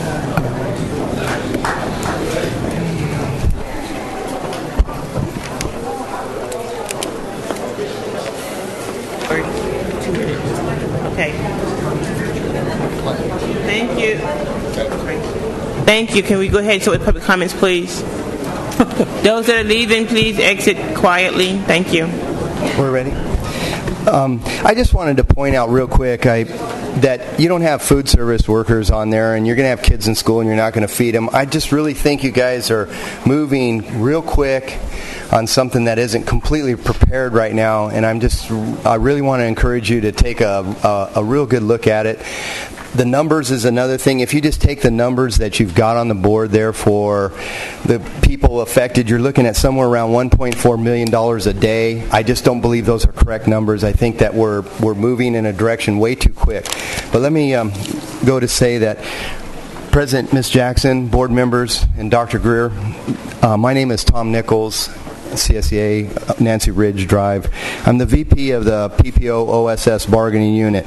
The last time I stood before you, it was in August of 2005.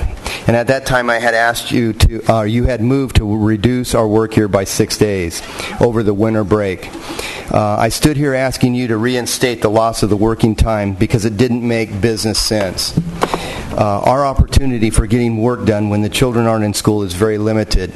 And again, this would impinge on our ability to get in there and do work because you're going to have to do it when the kids aren't around.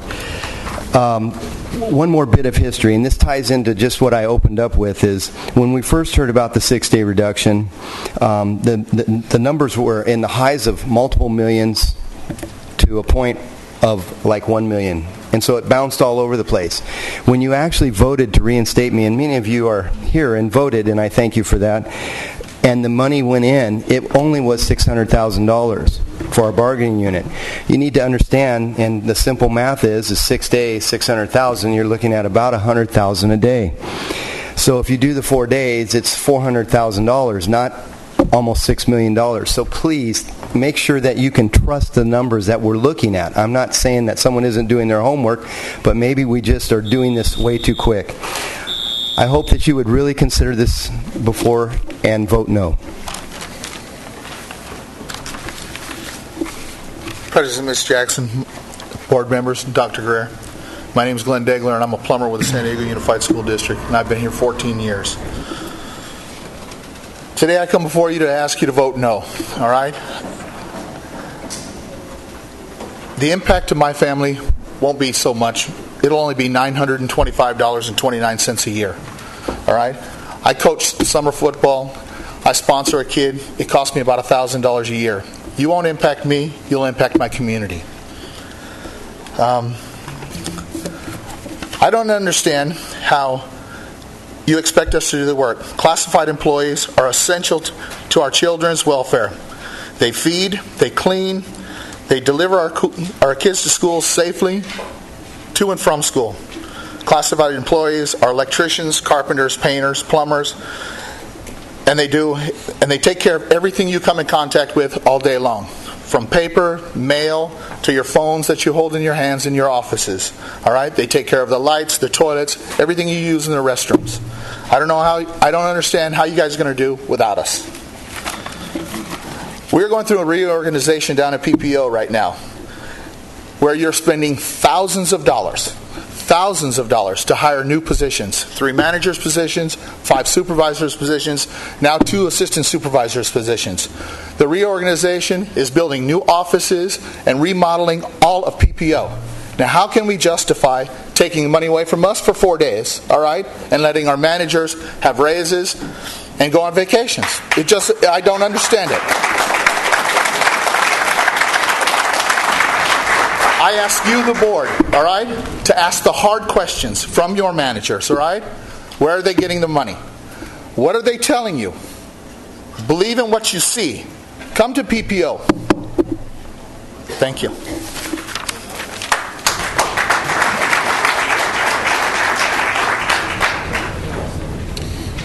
Good evening, Superintendent Greer, Board President Jackson, and Board. My name is Terry Coyle, and I serve as the night part specialist for the Fleet Services Department. It has come to my attention that my job has been brought up as an area to eliminate. For several reasons, this would be a huge mistake. Although I'm an unknown small wheel in district machine, I'm a wheel that, when removed, will bring a release of accountability, increased costs, slower productivity, and an eventual halt in services provided. I urge you to rely on the initial findings of the Portland Group, March 2009 report, that showed my position staying intact.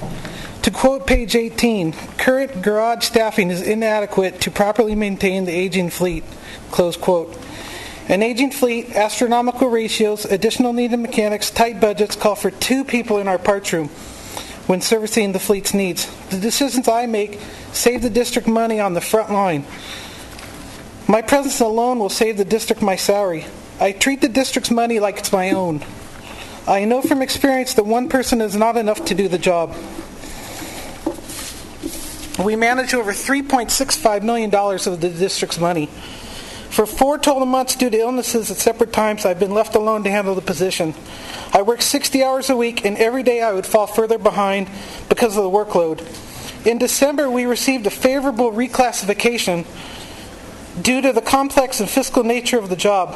Without 2 part specialists, parts will not get ordered, received, issued out, and installed. The plumber's truck will not be repaired to fix the water leak. Food service trucks won't be able to deliver food to schools. Many school buses will be waiting on parts and unable to make routes. Children will not get to school, and the district will lose money for their non-attendance. Superintendent Greer and Board President Sheila Jackson, I ask you to reconsider saving this position in the OSS bargaining unit. I love my job. I implore you not to overlook my job. Elimination of my job will quadruple your transportation problem in months. Financial accountability of district money and property will be removed. Maintaining my position will be best for the district. Thank you.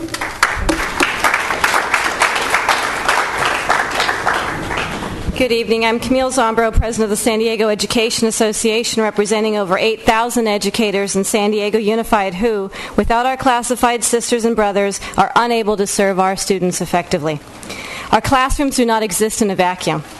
The office staff keeps our student records in order and our schools organized. Custodians, food service workers, bus drivers, and landscapers keep our students healthy and safe for teaching and learning. Paraeducators support wellness and learning alongside educators in every school. Our students need the whole school community working together every day in every school with every child. But years of poor decision-making on the part of the district has led to a chronic imbalance of priorities in our schools. Consultants are valued above custodians. Attorneys are valued above paraeducators. Reform experiments are valued above professional support staff. Layers of administration, bosses create busy work and take up valuable resources that should go to support the needs of students, not the latest fads and not the latest whims of the superintendent. The proposed furlough days before you are a short-sighted solution to San Diego Unified's chronic mismanagement. For classified workers who have already suffered a 6-day cut, to take another permanent 4-day cut because of a short-term problem is unacceptable. To use this proposal to leverage concessions from SDEA is offensive. Neither the families of our classified workers nor our students should suffer because San Diego Unified values the bottom line above the professionals on the front line. An injury to one is an injury to all. Thank you.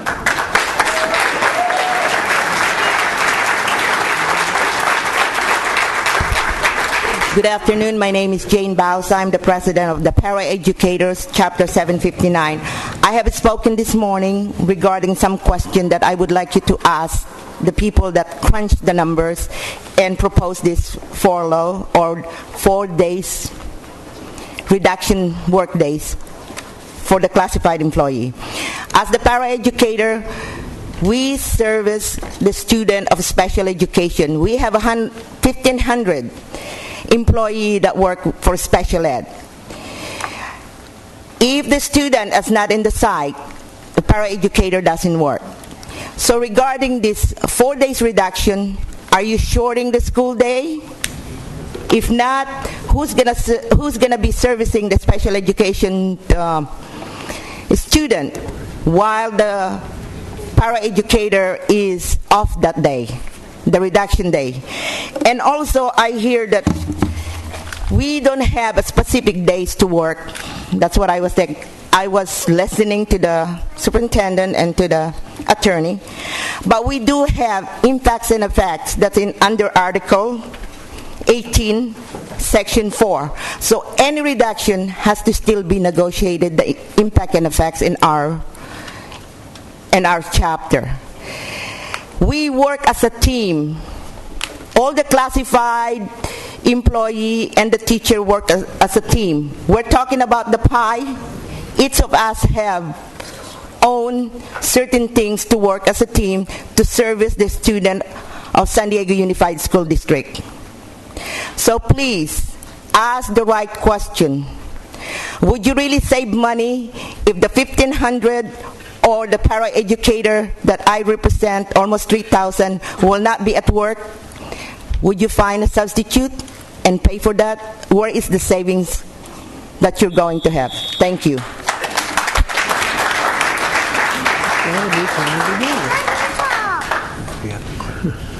Thanks for your time. My concerns basically are on something that Glenn had touched on, and that's all the remodel and stuff that's going on. At a time where the rest of America is cutting middle management with this new reorg, you've just added a whole dozen layers of middle management, when every other company is trying to stay in business by cutting middle management. You know, you spent $2 million on this company to come out and tell us all this stuff that none of it's working.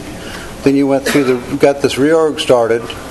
Now they're spending another $200,000 or so on new offices, and I have no idea how much they're going to spend on the salaries and wages for these new middle management people. I'm personally driving a 30-year-old district vehicle with probably 40-year-old tools in it to keep your schools in the condition or better condition than they're in. That's my concern. Let's stop the waste. You know, you want to cut us, but you won't stop the waste. Thank you. What's your name, sir? Jerry Harper. Thank you.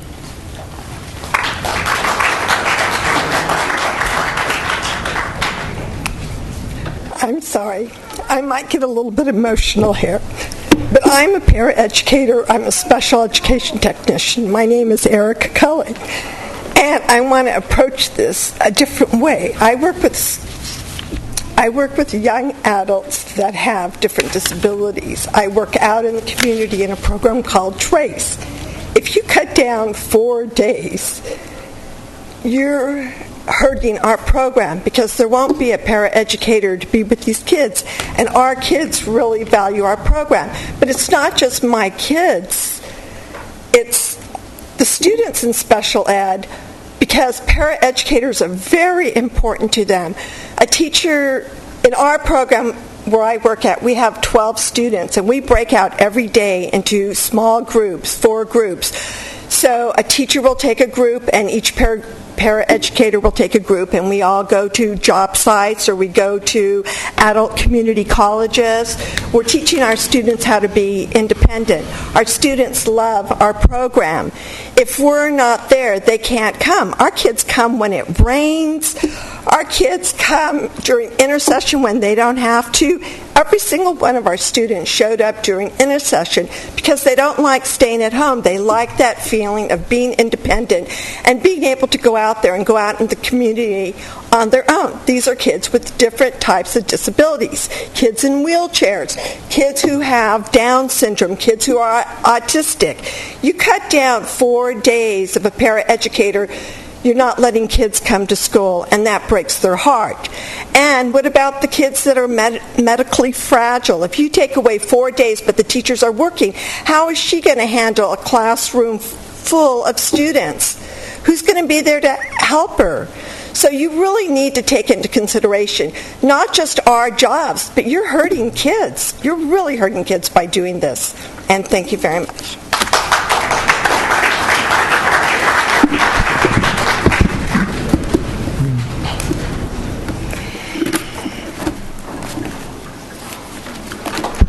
Mike Goldwater again, board. How you doing? John, Dr. Greer. Mark Breezy. I too read law books. 4 decades of past practice when it comes down to the concept of when the academic year starts, July 1st. 4 decades. I have LexisNexis. So do your research. I've done mine. Preserving, John, you stated earlier in our meeting, I think it was F.04, preserving safety of district property in reference to custodians and in reference to the school police services. Recently, in fact it's in today's agenda, I.03, quarterly report on uniform complaints received pursuant to Williams settlement legislation. We had 0 documents filed, 0 complaints. Everything was great. We have about 206 sites. You furlough the 563 custodians. Guess what? The custodians know what wasn't clean. How would you like to have in let's say 1 week, 206 Williams violations, which mandatorily must include inspections and must include investigation? You're going to save $400,000 or $500,000? I don't think so. The important thing is here, the custodians keep the schools clean and sanitary. If you furlough custodians, let's say during the Thanksgiving week, kids go to home Friday, they come back in 9 days, the school is filthy. That's a perfect time for a Williams settlement legislation document to be filled out. And believe me, they will be filled out if the board follows through with this illicit, possibly illegal move. It's not the way to go. Cut individuals who are making $100,000 to $120,000 a year or more. That's where you want to save your money, not custodians' safety for children.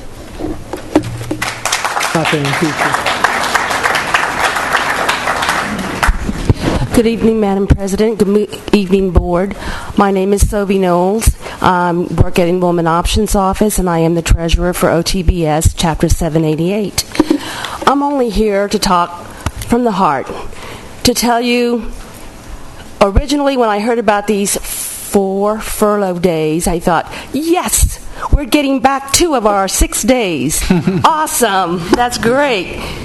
Well, that's not going to happen. We're going to get 10 furlough days, which means we have a half month out of our work year taken away from us. And so I know that you're up against really hard times right now with the finance. But all I'm really standing here pleading from you is to really get the facts, really know how much cost savings this really is going to be for this district. Unlike your ill-informed or not having enough knowledge about the transportation issue with the magnet schools.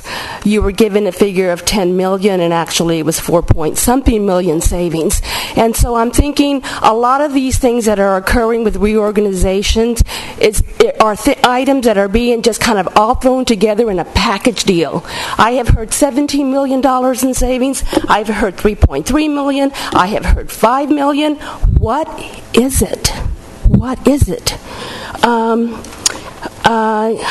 And if this was equitable, everyone from the top down would be taking 10 furlough days, not 4. That's equity. That's equity. I would also like, as one of the things to think about, is because this is this is a resolution that's going to affect classified employees permanently. It's not just for 1 year. It's permanently. I would like to see provisionary language included in the resolution that states that when funding does come back, that we get our days back. Please think about this and get all of the information you need to make this decision. Thank you.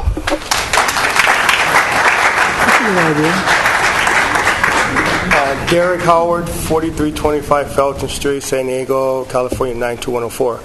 I'm CSE's Vice President for Food Service Workers. I represent approximately 1,200 food service workers that feed the children every day. And a 4-day work reduction would definitely impact my workers financially. We're already hurting because we make very little money anyway throughout the district. And we're not full 8-hour employees. Also, how can you ask classified employees to take another 4-day work reduction and not act across the board, certificated and administration also? What is this really about? I mean, this 4-day work reduction. Because by food service standards, we are not saving any money, but we're losing money because of no children, no revenue. But there's also a greater loss to the children. 4 more lost work days from the classroom is very crucial towards their education, and some are missing their 4 days of food that they depend on us for. So I'm asking that the school board rescind this 4-day reduction and find other ways of reducing the budget. Thank you very much.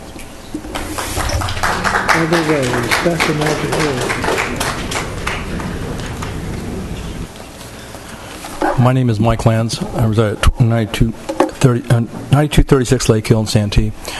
I wanted to talk to you about my department a little bit. You folks are always talking about money, wanting to save money. I came before you last month in regards to some increase in pays that different individuals were having. One was $6,000, one was $5,000. There's $11,000 right there for you.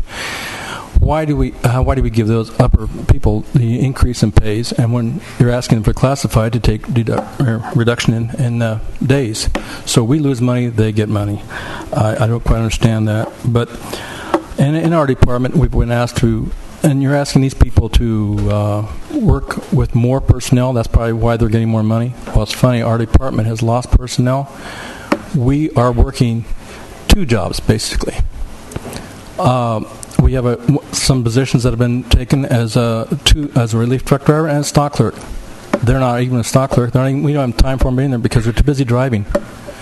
The money they're spending on different things is just ridiculous. You're not prioritizing your money in the right spots. We asked for a reorganization. We didn't ask for people to get raises. We asked for a reorganization so we can see personnel taking more responsibility.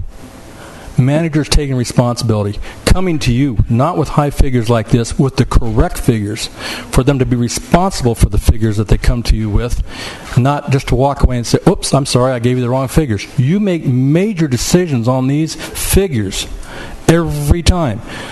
Your attorneys, everyone, should be coming to you with information that's correct, not halfway. And Mr. DeBeck, I applaud you for the information that you're asking for and never getting it.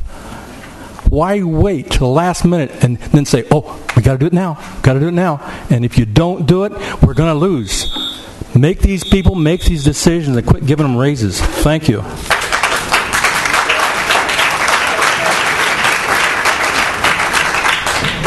My name is Lance Renham. I am the CSEA Vice President for Custodial. My address is 4166 Euclid Avenue, 92105. Performance Team 3, which under the Portland Group's direction is surveying custodial staffing at our school sites.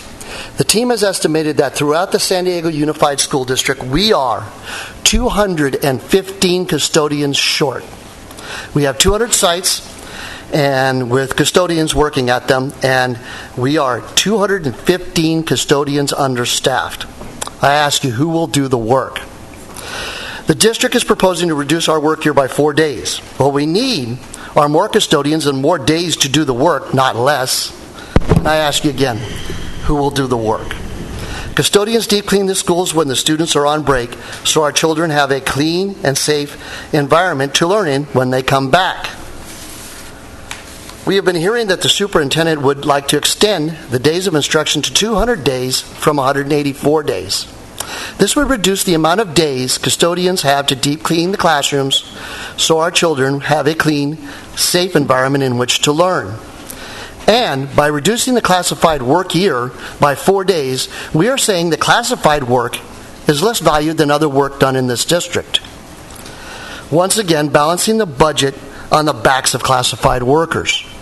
If you add a 4-day reduction to our work, we will not be able to maintain the standards set forth in the Williams settlement. Custodial is now, again, I say again, 215 custodians short, district-wide. A reduction in the amount of work days would dramatically reduce the amount of work we are able to perform. So I ask you again, who will do the work? Thank you.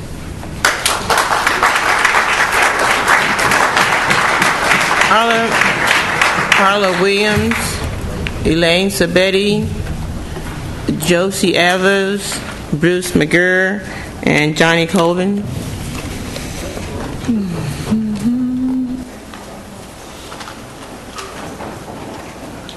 Those people, I see a couple. 1, 2. Ready. I know sometimes you already have your mind made up before we come up to speak, but when you see the light and you see that you already voted, it kind of just drives it home. Anyhow, my name is Elaine Sabetti, representing OTBS 788 CSEA. These are tough times, uncertain times. There's not much that we can count on these days. But isn't it comforting to know that you can count on your loyal and hardworking classified employees? In this district, you can count on us to work hard for a salary that qualifies most of us for food stamps. But at least we can count on the good medical benefits to supplement our meager salaries, right? Oh wait, no, we can't count on that anymore. Still, you have to sleep better at night knowing that you have knowledgeable, experienced, well-trained classified workers to shoulder the workload. And we can count on that workload to be manageable. Oh wait, we can't count on that anymore either, right? Because you keep cutting the workers but not the work. So what can we count on? Well, I guess our salaries won't increase to match the cost of living, but at least we can count on our salaries remaining the same, except for those 3 little days in November and those 6 little days in December. That does kind of make a mess of the holiday budget. But at least we can count on the other months, right? No? We can't count on that either. So let me get this straight. You count on us to support you. You count on us to support the teachers. You count on us to support the students and the parents of this fine district. Can we count on you to support us? To ensure that we get paid the salary that we agreed to when we took a job with this district. The salary that we have earned. The salary that we deserve in return for our commitment to the very difficult work that you have set before us. You can count on us. Why can't we count on you?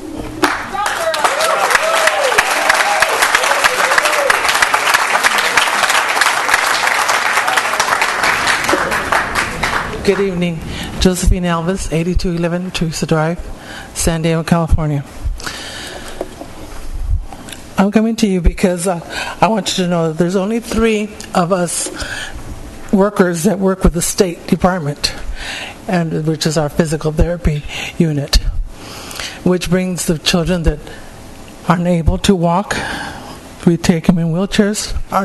They aren't able to bring themselves to physical therapy, which they need. It's state mandatory. If we are not there, how will the good children go to physical therapy? There's only 3 of us. 1 in the south and 1 in the north, and another one that rotates to both places. And there are classified workers. How would these children get to physical therapy? I understand that it's law and state mandatory. How are you going to get by there? How will these children get these children that work these assistants that work in the CCS unit, and there's ones that work in the SEEK program? There are 2 classes a day. The children that come in, which is your 2 years old, 3-year-old. How would they, when they come in the morning, they need to be changed, they need to be fed for breakfast, and then the second unit that comes in also, they need to be changed and fed. Who will do the work? Who will do the work? Do you think the teacher by herself could do the work to feed all these children that need help and need assistance? These children cannot do it. That's why they're in this physical therapy unit. And there's just 3 of us. And if we're not there, who will be there for them? Thank you.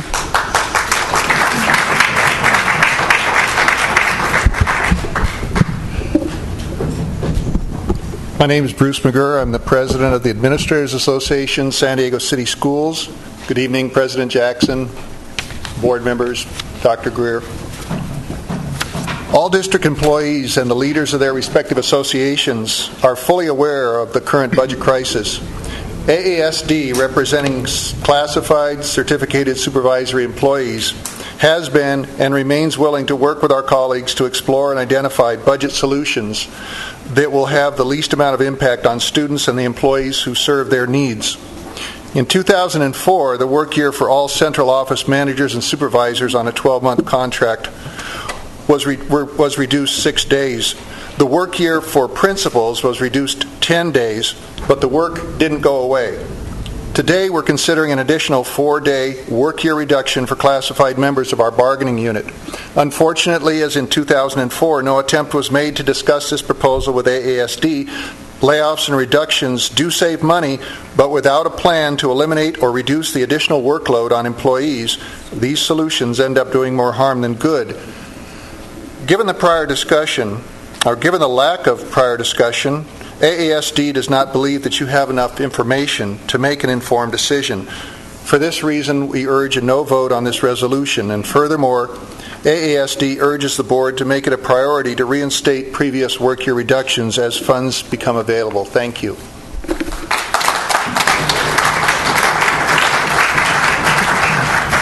Mr. Colvin, are you going to speak? I'm going to call you twice. I'm going to call you again. It's always worth listening to.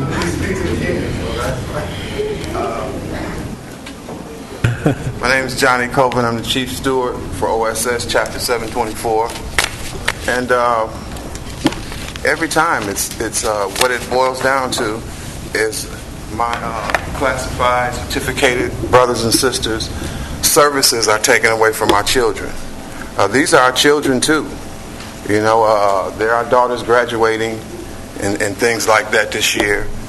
We watch them every year, and every time there's a cut, we watch our managers increase while we decrease, services decrease, the children's lives decrease in how their educational environment is. And we sit up here and we act like it's not happening. We're cleaning schools every 4 days now. It's just filthy. And some of them, it's what are we going to do? Who's first here? We should have a common interest. It should be the children first, how their environment is.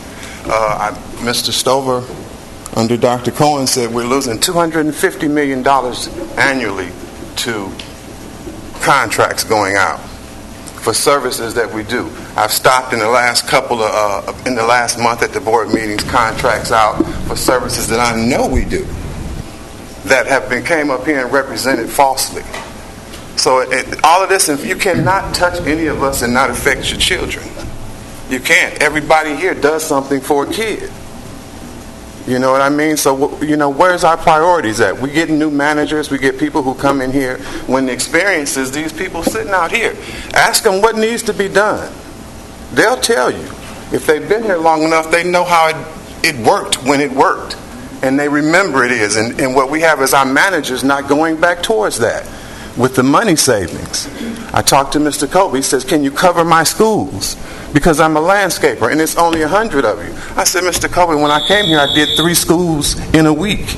That's what I did. I took care of 3 sites. Do the math. We can take care of these schools. But we're not being allowed to do what we know how to do because managers want to make us look bad and sabotage us because it gives them the right that you give them when you release the money to them to contract out, and whatever they do with it is not showing up in the classrooms. Thank you.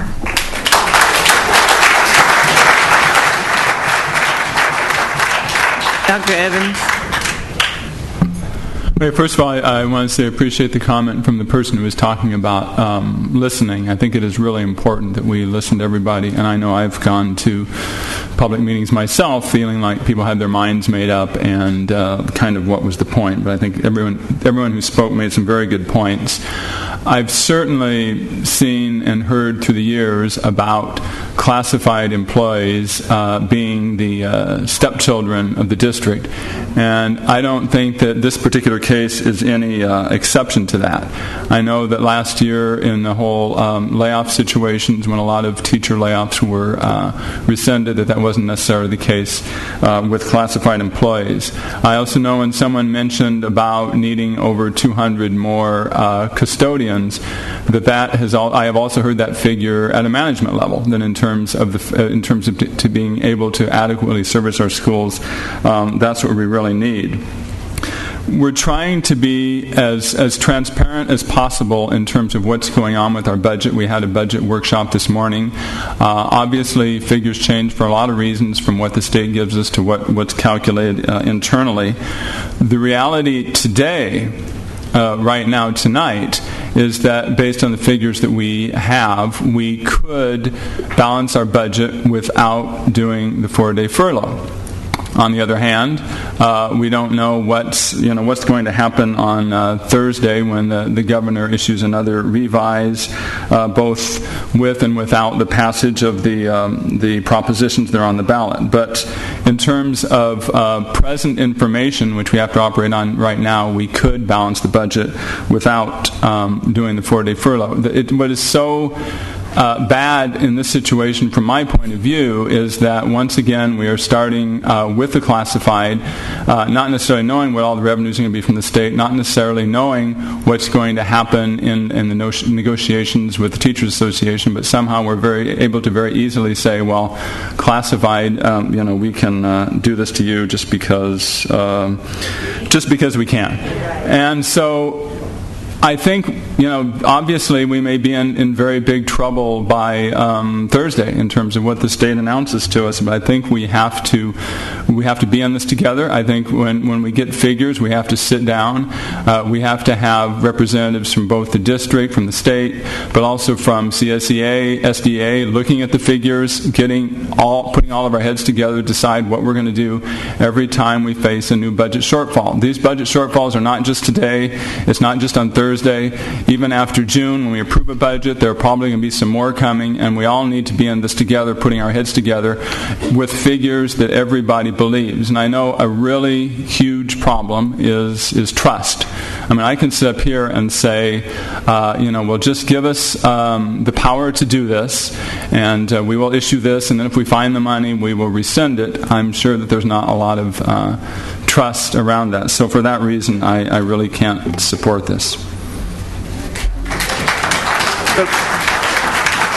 Mr. Barrera? Yeah, I really echo a lot of what Dr. Evans just said. We were presented with numbers this morning, our best, most up-to-date numbers that show, for right now, tonight, an ability to balance our budget without doing these reductions. So we know that, number one. Number two, what we know is what Mr. DeBeck said at the beginning of this, that if we were to make a decision tonight based on the information that we have to do these workday reductions, we know for a fact that would be a bad decision, because we know that the numbers are not accurate. We don't know what the numbers are. We don't know the $17 million. We don't know what that means. We don't know really what's the ability of the district to reduce work days of people who only work when the students are here. We don't know the impact of not having paraeducators in the classroom with our special ed kids. We don't know the impact of not having tradespeople available during the school day, and we don't know the impact of tradespeople not being able to do their work when the kids are out of school. We don't know any of that. So we know, once again, that we would be making a decision tonight based on, at best, incomplete information and probably inaccurate information.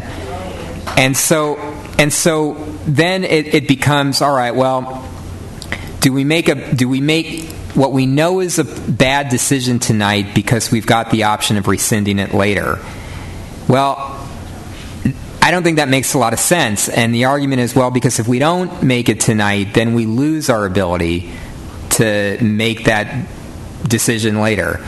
Well, we know a third thing, that whatever we do to balance our budget, whether we did it tonight or whether we did it by the end of June, that the numbers will keep changing on us from Sacramento. We know that. We know that, we're likely to get hit sometime mid-year with some new set of numbers from Sacramento that we're going to have to react to. And if we react to it then at that time, well, we're well past, this deadline that we're facing tonight. So the pressure of making a bad decision tonight, because if we don't, then we miss a deadline, to me is not enough to overweigh the reality that we would be making a decision based on poor information. And I want to be clear, when I say poor information, I'm not at all criticizing our staff.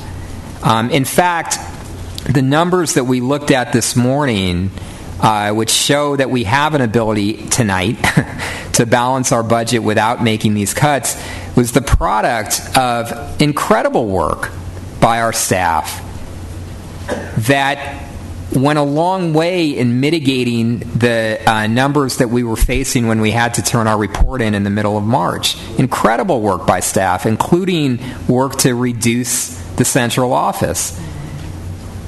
But still, I think the staff would admit that the estimates of savings from these reduction in workdays are very much shots in the dark, not complete.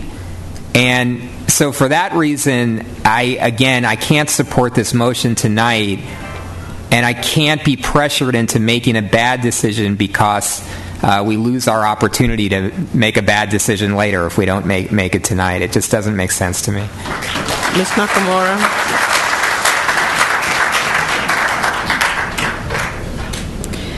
I can understand the sentiment, and I agree. I think classified staff took a hit last year, and it's not fair.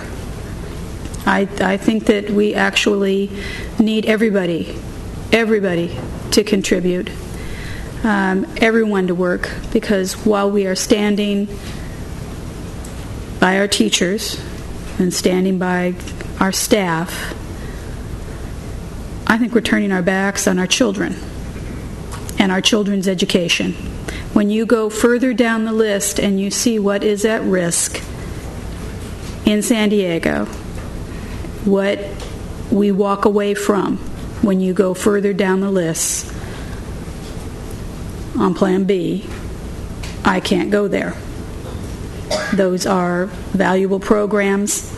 Those are things that add value to our children's education. I think we're painting ourselves into a corner, as I have said before.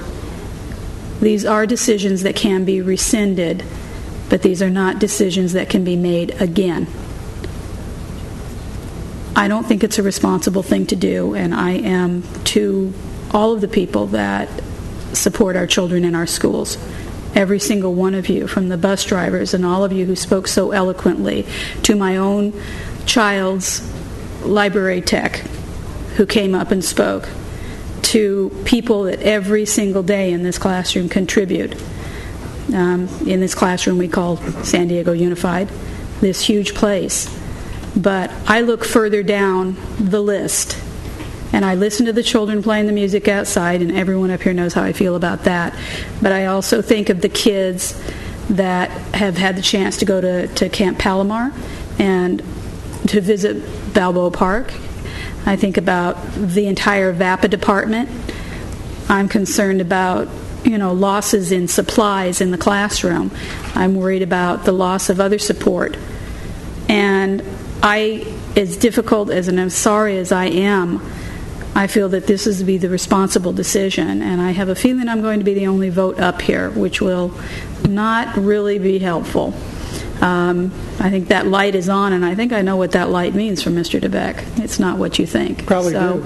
So I'm sorry. I give my apologies, but I've made the motion. The motion was seconded, and while I suppose the courageous thing to do, in your eyes, would be to join the others up on the board and say we won't do this.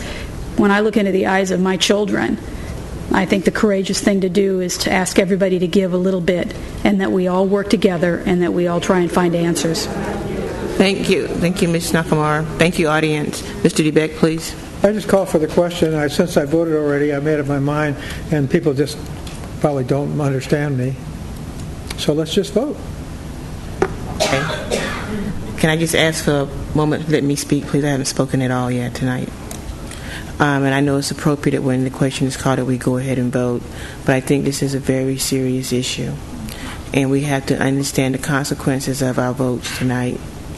We know that each and every year when we have to balance our budget, which is usually in the fall, we look at the classified, and we say, we need you guys to take it again.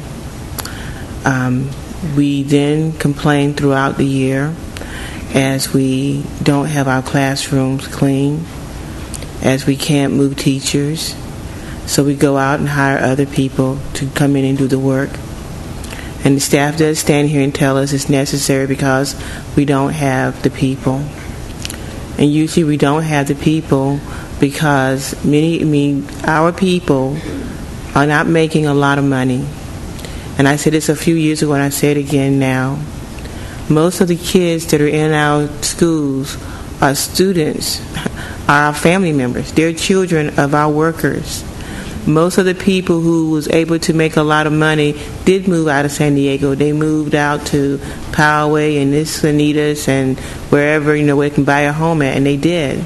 But the people that we have, when we look at 60% of our students being on free and reduced lunch, that's our workforce.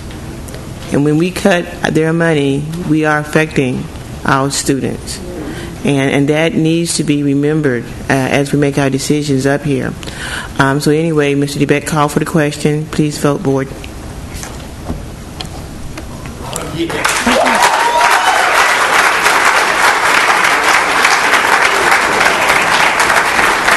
Thank you. We still have more work to do. Let's move on to F06, please. Dr. Evans, I think that's your item. Okay. I'm sorry, F05, I'm sorry. In the midst of all this crisis that we've been experiencing pretty much from the day that Mr. Barrera and I came onto the school board in December, we also have a need to look at the longer-term goals of the district. And we have, as a board, been looking at this basically in January, February, March, April, in several meetings, several day-long workshops, where we're trying to step away from the immediate crisis of the day and look at a longer-term vision.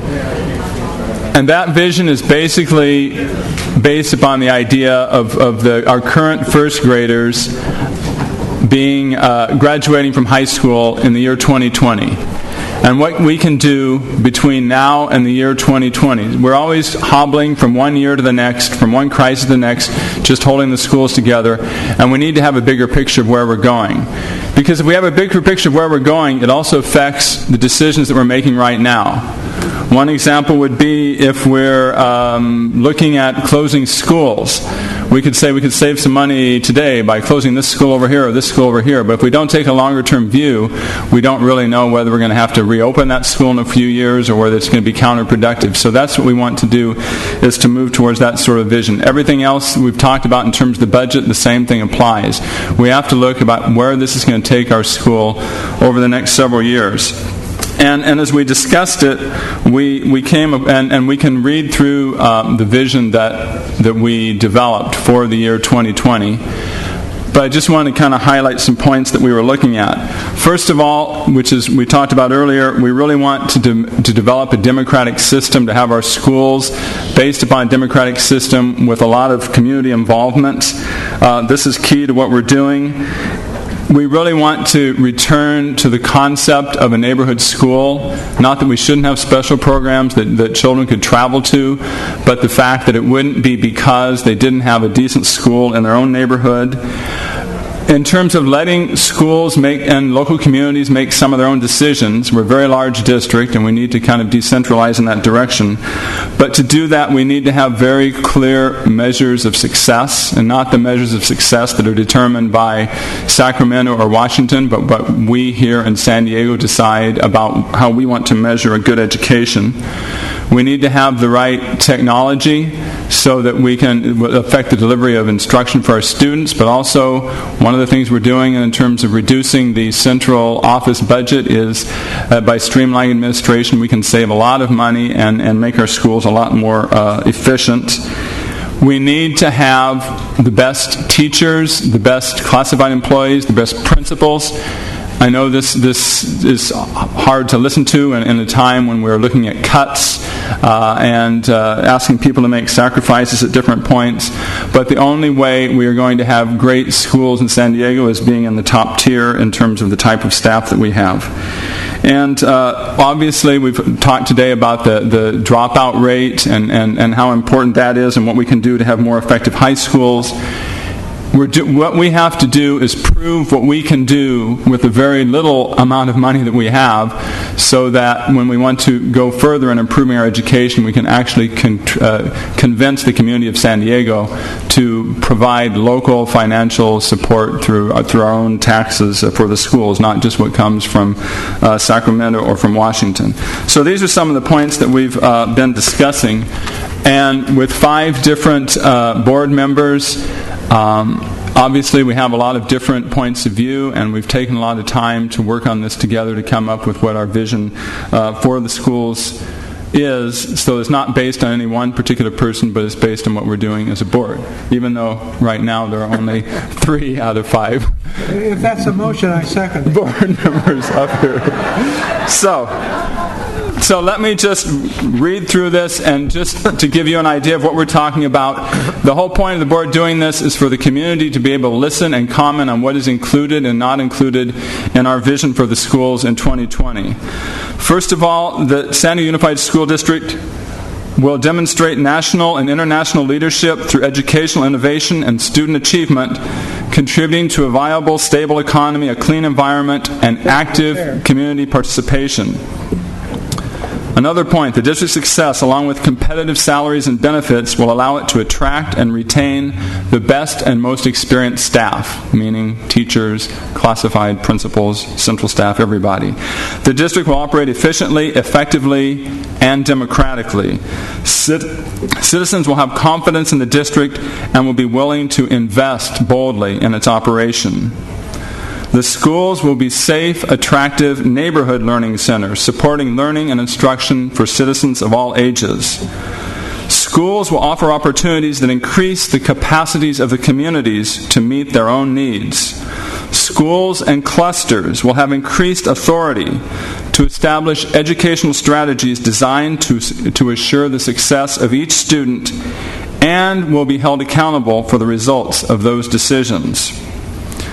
All students will be expected to graduate as productive citizens with skills and knowledge necessary for academic and occupational success.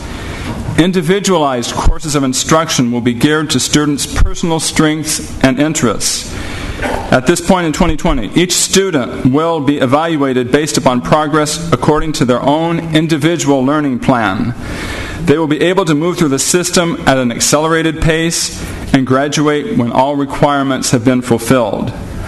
Their programs of instruction will include a reasonable blend of rigorous academics and career technical instruction to ensure their readiness for a full range of post-graduation choices. And we've been talking about that in terms of A to G and a lot of other programs. Students will have access to and will be proficient in the use of the latest technology and will be able to access relevant information from school or home. They, their parents, and their teachers will be able to monitor their individual performance continuously. And I will let Every student will meet the district's performance expectations as expressed in the board's policies, will make at least 1 year's progress each year, and graduate on time, prepared for success academically, socially, physically, and ethically. Parents will be integral parts of each student's educational experience.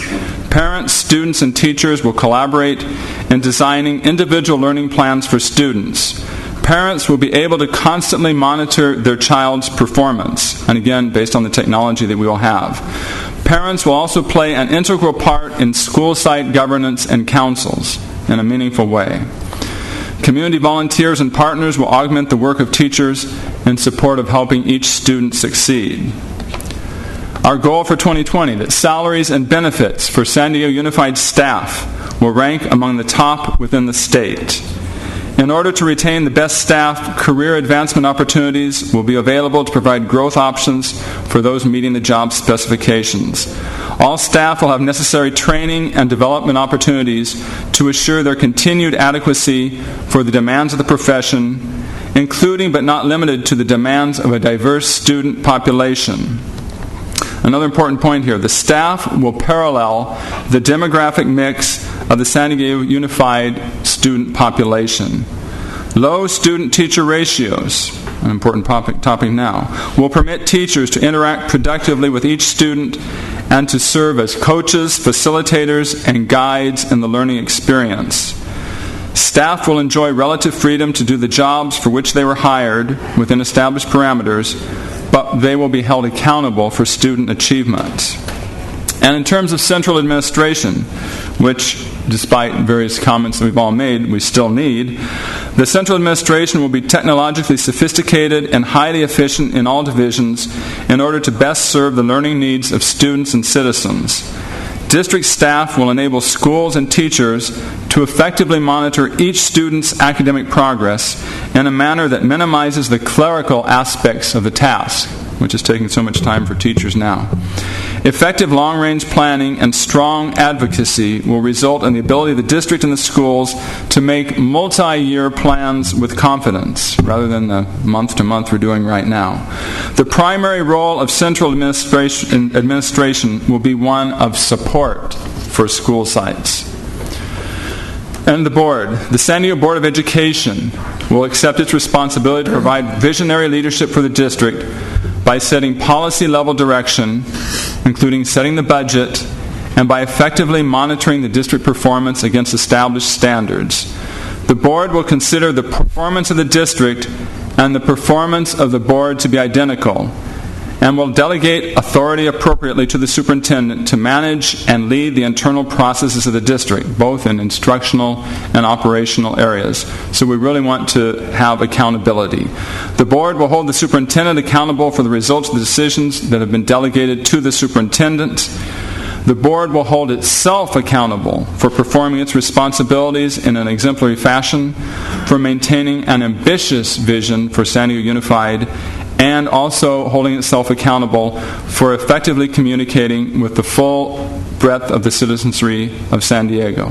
So Order. This is our chair. Yeah. And I did second. So we've got a motion and a second. So can we vote? I'd like to speak to this. Okay, please go ahead. I think that this shouldn't be brought forward by one board member. This should be the work of the entire board, and so having one person's name next to it, to me, is not appropriate. And secondly, I have to say that in light of the last vote, these words are so hollow, and they sound like nothing but rhetoric. I feel like I'm walking down an empty hall. And each door we've closed. We close a door here, we close the next door, we close the next door, and at the end of the hall, all that's left is our children's education, and that's the only doors we're going to have left. I am very concerned that this district is going to be drawn into bankruptcy, that we're going to be taken over by the county. I am very, very concerned. And these grand words this one board member has written do not, while the board may vote for it, a vision for local excellence in 2020. I have not, in my time on the board, seen an exhibit of that. I've seen us walk away from textbooks. I've seen us walk away from, or walk farther and farther down this hall where every door seems to be locked and we won't make decisions. We won't even turn the doorknob. And our children's education is at risk. Okay, we'll answer the vote. Call for the vote. I'd just like to comment first. I certainly agree with not having my name attached to this. I don't know exactly. I was speaking, so I guess that's why it was put on the agenda that way. I was not responsible for that. But I do want to clarify that while I certainly brought up that we need to have a long-term vision, that this has been the work of the entire board, that these are not my words, but we have gone line by line very laboriously through this entire thing to make it the work of the entire board. So I think that needs to be clarified. And even in terms of the presentation, I actually was going to, as being the person starting, was going to ask each person on the board to read a part of what had been written, but at the time a couple of the board members had already walked out. So we're voting, aren't we? Please vote. That passes 4-1.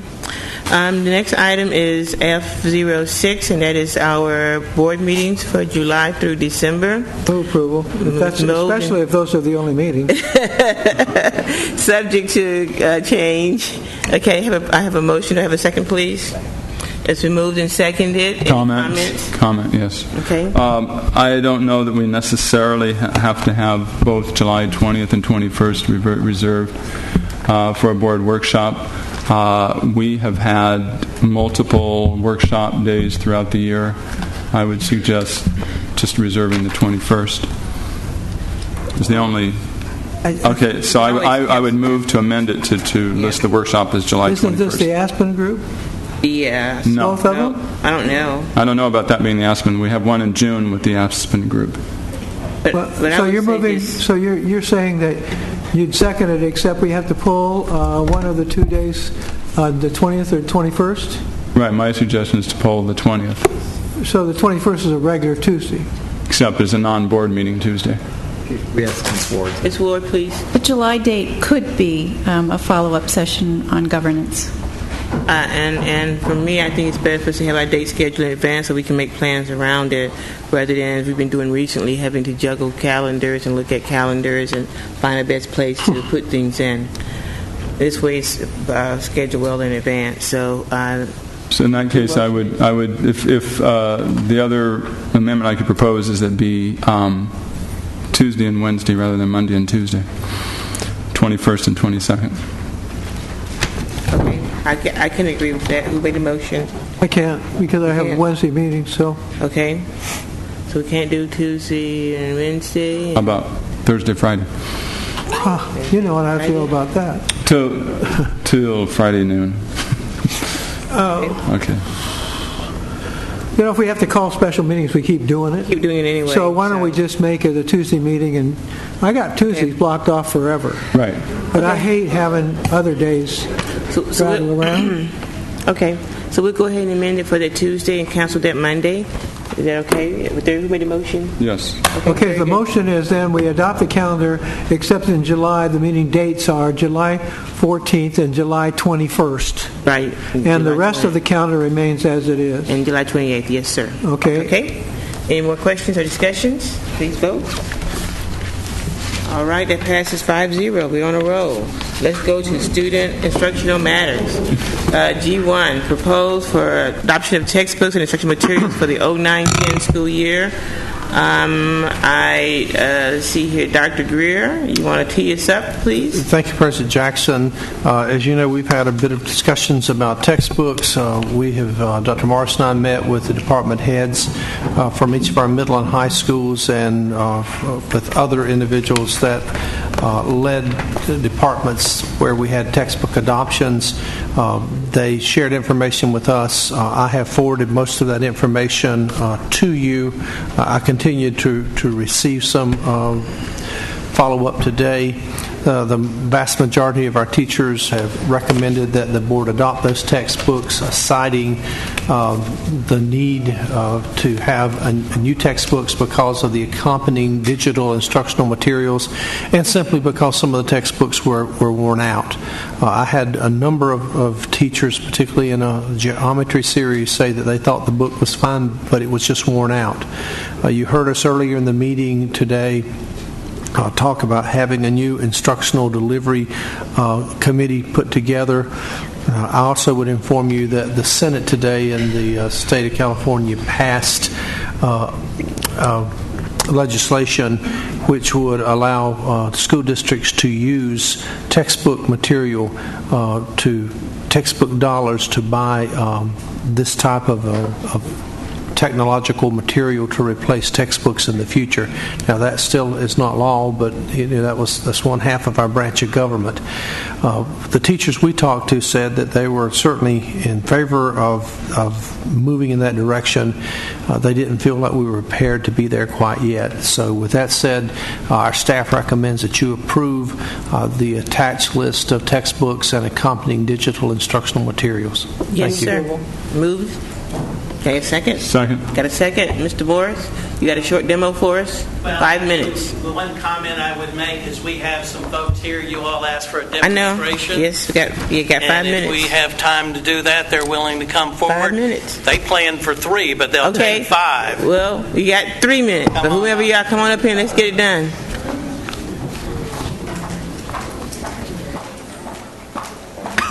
They had their signs up to a few minutes ago. I didn't know what they were doing. We need the computer. We need the computer to be to have that projected. Great. Points your finger and it changes. I like that. Technology for real. Introduce yourself, please. Hello, my name is Carol Cook, and at the computer is Kevin Crawford. We are math resource teachers for the Middle Level Instructional Support Department. Our purpose is to describe and demonstrate various components of the proposed Middle Level Mathematics adoption. We will be using the Algebra 1 program to show you these key components that also apply to the Grade 6, Pre-Algebra, and Geometry programs. There are 3 ways to access the text. The first is in printed form. Here's an example of a typical table of contents page in the text. What makes this proposed adoption unique is that students and teachers may also access the text online and via CD. These additional formats allow the program to be interactive. We will demonstrate some of the interactive features available to students, parents, and teachers. For instance, let's look at a typical lesson from the student text, such as Lesson 2-3, which begins on page 84. Visual accommodations are available throughout. The first interactive feature that we see is the check skills you'll need. Students click on this and are taken to a series of problems. A student enters an answer for each problem and receives immediate feedback. If a student scores poorly on the check skills, he or she may go for help by clicking on the lessons where those skills were introduced. Now that student can review those necessary skills. Let's go back to the previous page and look at the interactive vocabulary feature. Notice that this lesson introduces the concept of identity. A student may click on the vocabulary word and is taken directly to the glossary. Identity is defined in both English and Spanish. On page 86, you will see one of the most interactive components, the online active math. With this feature, students are able to explore concepts in a visual, hands-on way. This is just one specific example of a digital math activity dealing with multiple representations of linear equations. The key idea being that students manipulate important aspects of a problem and see the effects. On page 87 is the next feature we will look at, the Homework Video Tutor. It is a tutorial that is an overview of the lesson, and it is taught by a teacher. Again, this feature is available in both Spanish and English. This feature allows parents and students to access instruction at home. Okay, now when a variable exists on both sides of an equation, you need to use addition or subtraction to collect the variable. Additional interactive features such as video tutor help, screen reader, electronic flashcard, California Standards tutorials, and CASI Prep, just to mention a few, support all students, including English language learners and special ed. Access in 3 ways: printed form, CD, and online will assist us as we progress in our applications of technology in education. Thank you for your time and attention. And thank you.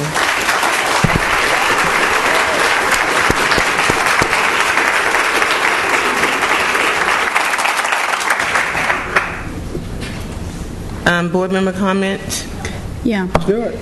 The $2 million that we are saving by we are not adopting economics textbooks, which I think in this environment is ridiculous, American literature, British literature, and graphic communications textbooks. We are saving, we're telling ourselves we're saving $2 million in purchases. Dr. Morris, what can we use that money on?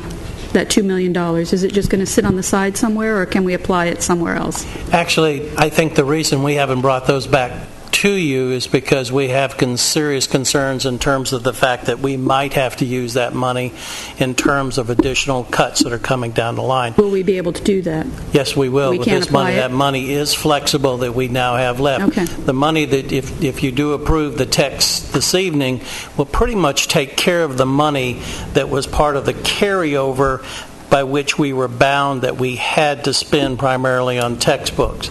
But the rest of the dollars we currently have in textbooks is flexible. And just as a reminder, we actually did give up $6.5 million out of this year's money and at mid-year cuts. But I will tell you that the consequence of all of this will be that in the next 3 years, by the end of the 3rd year, we continue to give up these dollars. We're going to be about $12 million in the hole in terms of meeting the requirements of the state in terms of textbooks. So I think we need to be aware of that down the line in terms of that process. But we understand that I'm not going to repeat, we're going to be talking possibly a $40 to $100 million additional cut, and we've got to continue to be at least prudent until we have some firm knowledge of what that has to be. So we do have that money still sitting there, but it's both flexible, but if we don't need to, then come back to you in the future. Okay, so but I'd like to reiterate that we're turning our backs on economics, American literature, British literature, and graphic communication textbooks, and we're choosing not to make those purchases for our children and for our children's education. And I think that's a mistake. I understand. The first priority should be our children's education. Okay. And we're walking away from it. And so I think the term was they're delayed and or canceled, and certainly I think if they needed books they would come back.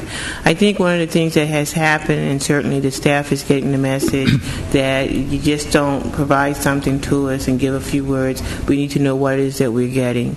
And the comment was made before that when the staff came the first time, they said that they had a CD with the book. And most of us think it's the CD or the book being on CD, not the interaction that has occurred.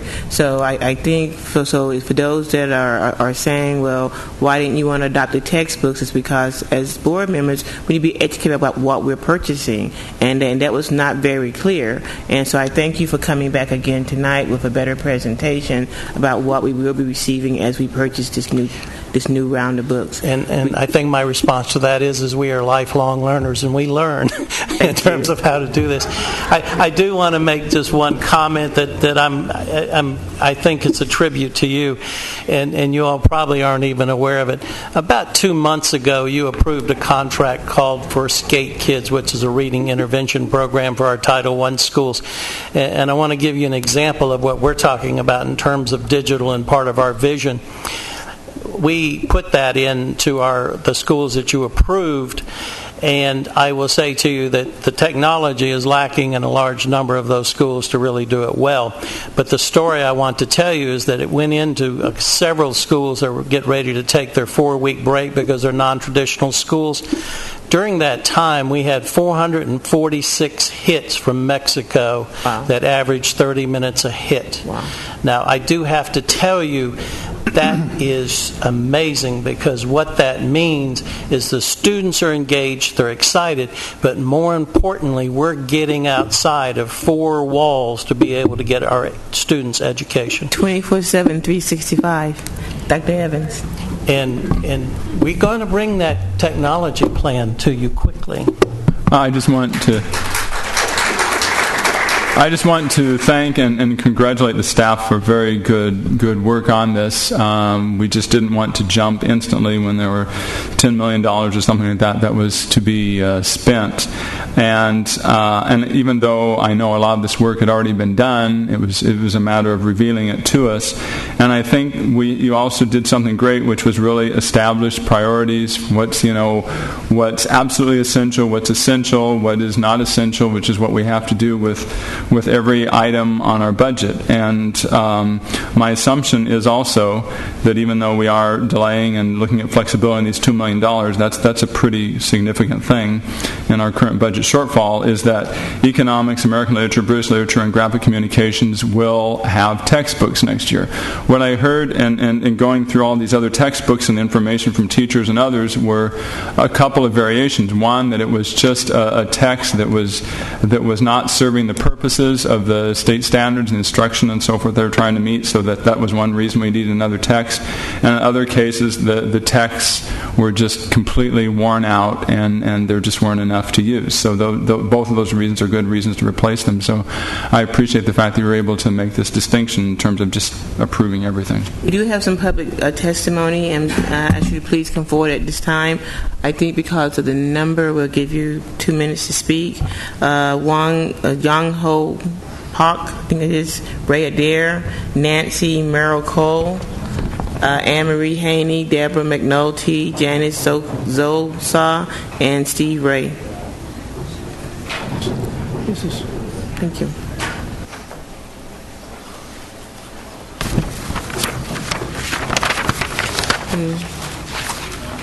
Let's give him 2 minutes apiece, this board.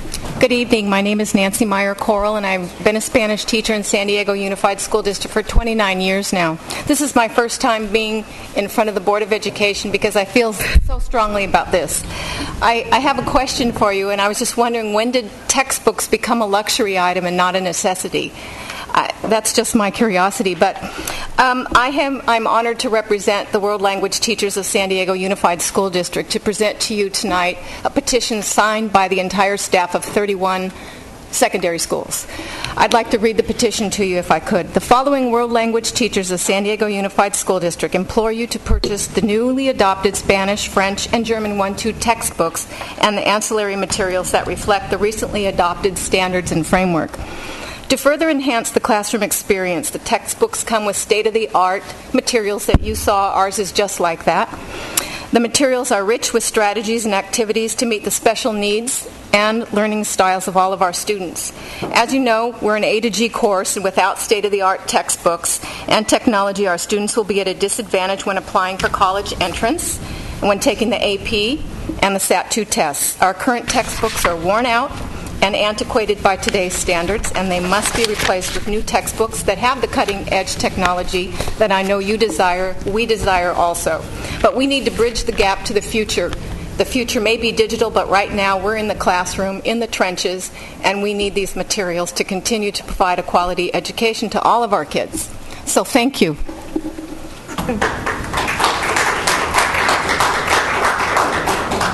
Ray Adair, Lincoln High School. I want to thank the board. I got the genuine sense last time we spoke that you listened. And that doesn't happen often. And I've had a privilege of working through course-alikes to see a process that really worked from the ground up and brought in the expertise in the classroom. And all this is coming together in what I think is going to be a really thoughtful decision. I appreciate the support. I did want to clarify one thing. The stakes are very high. The geometry textbook, it's not just worn out. It doesn't work for us. There are really profound changes needed here. And textbooks, I think, are appropriate technology, especially for now. The technology piece is a good long-term goal, but our kids show up tomorrow, and they need the best we can give them. Thank you. Thank you.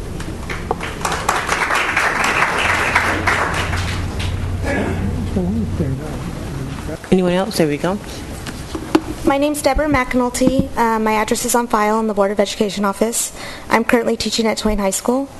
I was here a few weeks ago and spoke about why the geometry textbook is necessary. My main points were that the current book that's being used rarely has example to display math concepts. It does not have a glossary and is not the best choice for our current student population. The geometry textbook that is up for adoption you just saw is awesome. There's other cool features too that you didn't see. I still agree that technology is the future, but we're not ready for it yet. When you do establish a committee to look at the electronic books, don't forget that many of our students don't have internet access at home. Some of our students lack computer access, especially foster children and students in group homes. Many of our families have one computer for the household with several children needing to use it. Some of my students don't have internet and don't have the bus fare to get to the public library. As mentioned last time, there are several hundred people who agree with the adoption that the adoption of a geometry textbook is necessary. Last week, I put in each of the board members' boxes a packet of petitions that represent over 240 teachers, students, administrators, and support staff from 17 different high schools. Please hear our voices and vote yes on new textbooks for our students. Thank you. Thank you.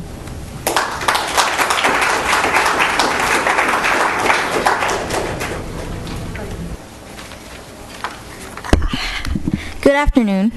My name is Janice Zosa, and my address is on file in the board office. I'm a senior at Mark Twain High School, and I recently finished geometry. I'm here to tell you a little about the geometry textbook. In my experience, I did not like the textbook because it didn't show step-by-step examples in all the sections. The book is also missing a glossary, which is a problem because geometry has a lot of new big words. It's like learning a new language. Another reason why I don't like the Another reason why I didn't think the book was helpful is because in the back of the book there is a hint section on a few problems, and the hints did not help with difficult problems. Thank you for listening to me today about the current geometry textbook. I really hope that you will adopt the new book to help future geometry students to be successful. Thank you. Thank you. If we're all done, anyone is going to speak? Okay. Good evening, Superintendent Greer and members of the Board of Education. My name is Steve Ray. I'm a music teacher at Sarah High School. I am the band director, but also as part of my assignment, I teach 3 periods of music appreciation. I've been teaching 3 or more periods of music appreciation for the last 12 years, serving over 1,500 students that have gone through my full-year music appreciation course. The textbook that's currently assigned for music appreciation at the high school level is a junior high textbook.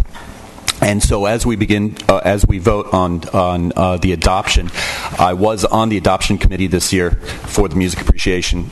It's an incredible course. We have incredible listening experiences that hopefully will last a lifetime, but we do need a high school appreciation text. And we have some incredible materials that will really increase the rigor of the course in the classroom, and I hope that you vote to approve the music appreciation textbooks. Thank you. Anne-Marie, are you going to speak? Or you come? Yeah.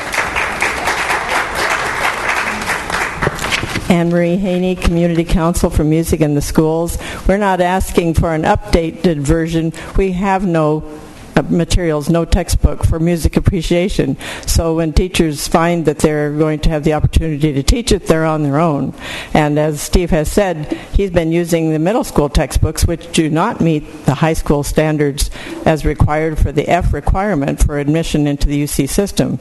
So with over 700 students taking music appreciation each year, I know that they're assuming that this meets their college entrance requirement. It's a college prep course that takes place both semesters. It's a 1-year-long course. We definitely are out of compliance and need to be worried about our accountability if students are enrolled in this class, putting it on their transcripts and applying then for our university systems. So we definitely need this book. I know that at least 14 years ago this came up for discussion and we did not get the books then. And of course the standards have changed dramatically since then. And I'm also concerned about whether or not we'll have teachers, music teachers at our schools to teach the music appreciation class if indeed we lose our elementary teachers who then encourage students to take music in middle school, and then that's why we have high school music programs and teachers on the staff. So I hope that when you're looking at the other drastic considerations, that the Visual Performing Arts Department that involves the 29 teachers that go to all 123 elementary schools each week and see over 10,000 students, we have so much to lose. Crawford High School still has no music teacher from having lost its feeder pattern. Kearney High School has no music teacher whatsoever. The middle schools are struggling to try to get something going again, and all of this started back when we lost the elementary feeders. So we certainly don't want that to repeat itself. Thank you for listening and for sitting here all this time. Thank you, board members. Any more comments? If not, please vote. That passes 5-0. The next item. Thank you very much. Thank you. The next item is GO2. GO2 is acceptance of the school assistance and intervention plan. Dr. Greer for Wilson and Marshall Elementary. We're so grateful for textbooks. And so we have a motion. Do we have a second? That's what we reduced them to. Can we have a second, please? For GO2. Second. We have a motion and a second. Dr. Greer, please. Thank you, President Jackson. This is there's no cost associated with this item. The State Board of Education requires the district to enter into a contract with SAIT to perform an audit of 2 of our schools, driven by the Public Schools Accountability Act of 1999. Wilson Middle School has achieved 17 of its 32 benchmarks and substantially achieved 15 others. Marshall has fully achieved 16 of its 44 benchmarks, substantially achieving 10 and partially achieving 18. Man Middle has achieved 17 of its benchmarks, substantially achieving 32 and partially achieving another 4. They're making good progress, and we again would seek board approval. Okay, any board questions or comments? If not, please vote. The item passes 5-0. The next agenda item is H. We have none. The next agenda item is the superintendent's consent agenda. Action by the Board of Education on Section I, Superintendent Consent Agenda. At this point of the agenda means that all items appearing in Section I are adopted by one single motion, unless a member of the Board or Superintendent requests that any such item be removed from the consent agenda and voted on separately. Generally, consent agenda items are matters which board members of the board superintendent concur are routine in nature and should be acted upon in one motion to conserve time and permit focus on other than routine matters in this agenda. In addition to items I-02, I-09, and I-22, which were withdrawn by staff, Ms. Ward, are there any other changes to the consent agenda? No. We have one speaker for I-29. I have another one. We have 2. Okay. We have yes. We have requests for items I-26 and I-29. We will hear them at this time. The first one is I-26 by Mike Lance, and the second one is I-29 by Michael Goldwater. I'd like to talk about I-01. Okay. Just a second. Let me finish with this one. Then we'll come next. Thank you. Hi, my name is Mike Lance. I live at 9236 Lake Hill, Santee. This item, I-26, I'd like to have you kind of look at it separately, because it says here on there is to reduce insurance requirements for sub-consultants and emerging business enterprises. You have a recommendation here by the district's insurance and risk management down here at the bottom of the page here.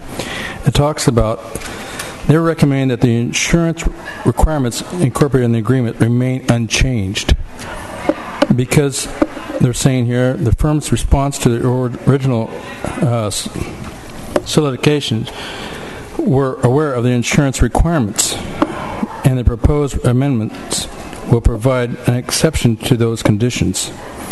Also, number 3 says the insurance limits are based on the scope of work and liability insured to the district and not upon the size of the company doing the job.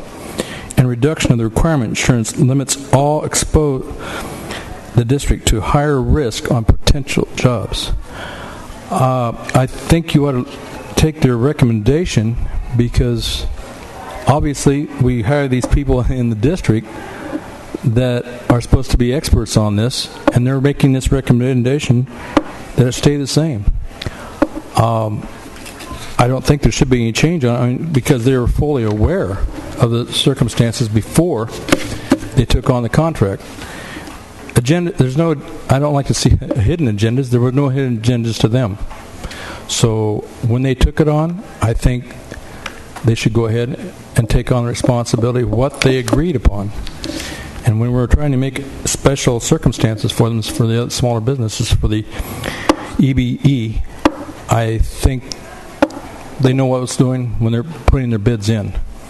I firmly want to have you take the recommendation of the Insurance and Risk Management Department. Thank you very much. Okay, thank you.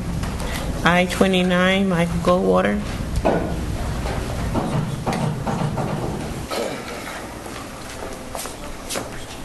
I speak so often in one evening, I should have my nameplate on here, just like you guys have one. Okay, I'd like to give Ms. Ward something.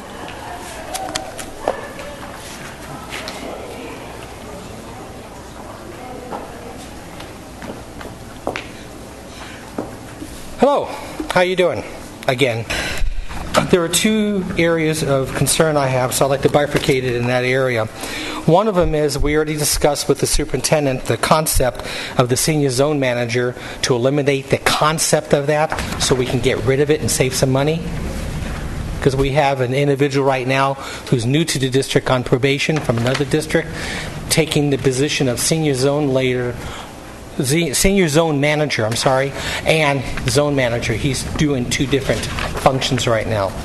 The second thing I wanted to bring up is I requested a 7110 document, which is a document dealing that's before you right now, and hopefully Mr. Wong and Mark, you have one too.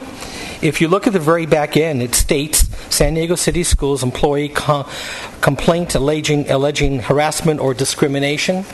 Now, I happen to know a couple of individuals who are filling this out against zone manager right now. And my concern is, why is this not on the internet? Every single document that is imaginable, that one's Stephen King's novel imagination, is on the internet. Why is this document not on the internet? And the second thing is, when I received this, requested this, and received it today at HR in the front office there, why do they need to know my name? As if they don't know my name. But why do they need to know my name? Unless I'm real wrong about this, and Mark, please verify this, there are 2 things that have no statute of limitations, federal and statute law. One of them is murder, and the second one is a civil rights case, or civil rights discrimination. So why is this not on the internet so people can get a hold of it without being discriminated or feared that when I go get it, they're going to see who it is, and I don't know whether I want to follow through with it?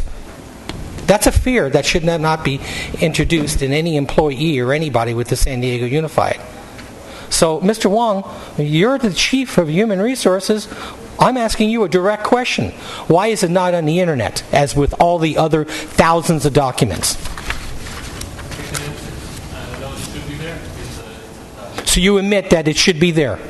Because I don't want to ever hear another employee coming to me and say, Mike, I wanted to get it, but I was afraid to get it because they're going to ask me all kinds of questions. That's wrong. That's real wrong. Okay. That's it. Thank you. Board members, do you wish to pull any items? Well, I'd like to talk about IO1. IO1? That's the reduced workload. Anyone else? Anyone else want to pull anything? Can I get a motion for the other items, please? So moved. So moved. Second. And seconded.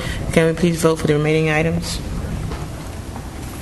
That passes 5-0. Mr. DeBeck, item IO1. I voted again, but there. No, you want to talk about okay, it. now, all right. Okay, well, this one here is only information, but it seems counterintuitive. Okay, what this says is that some people get to work half-time and that they get full credit for retirement. And then it says there is no impact on the budget. Well, if they work half-time, somebody fills in the rest of it. Now, I know the second person's supposed to not take benefits, and I'm really not positive that this is that it's fair to say that there's no impact on the district. So maybe that's all I need to be explained to me, is if you put a person on half-time and they get benefits, then the other people don't get benefits, then you're right, there's no cost. If there is a case where somebody's working half-time and then somebody else gets in and works as I'll call it their workmate, then they get benefits, then this definitely is an impact on the district. So am I right or wrong? Which is it? Is there impact or not? Well, I don't know the specific financial information, but even if they're not provided health and welfare benefits, they probably would be the half-time employee who is hired to fill in. We would probably be making STRS contributions for them. So if we're paying full STRS contribution for the unit member on the reduced workload, and then STRS contributions for an additional employee who backfills that part of that assignment, I think there would be a cost. But this doesn't show that. This shows that it's a negative, that there's no cost at all. So that's where it didn't make sense to me that it didn't have a cost. Okay, and so it still doesn't make sense to me because you're saying it should have a cost. Would you like to pull this and let's bring it back to you at our next meeting? If it's not going to hurt these people, sure. Please. All right. Be glad to do that. All right. Thank you. All right. I think we have some more public. Let me see here, make sure. We had some more people that didn't get a chance to speak before we started the meeting. We have Manuel Gomez. Are you still here? Thank you. We have Cardalyn Graham. No. Okay. That's it. Are there any more people? Or two more?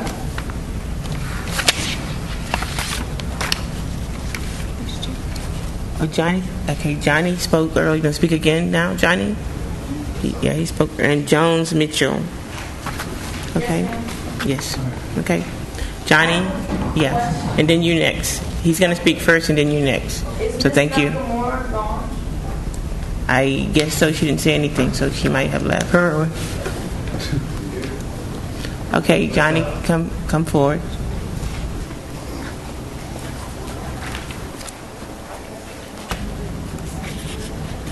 My name is Johnny Colvin. I'm the Chief Steward for OSS 724. I live at 8716 Eldica, Spring Valley.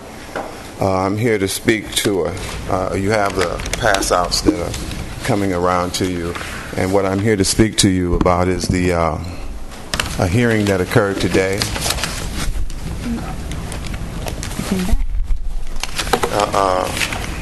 For a member who was given 2 days suspension today. The problem with this, I've been here since dealing with HR since Ann Wright, like around 92, and I've never seen this happen before.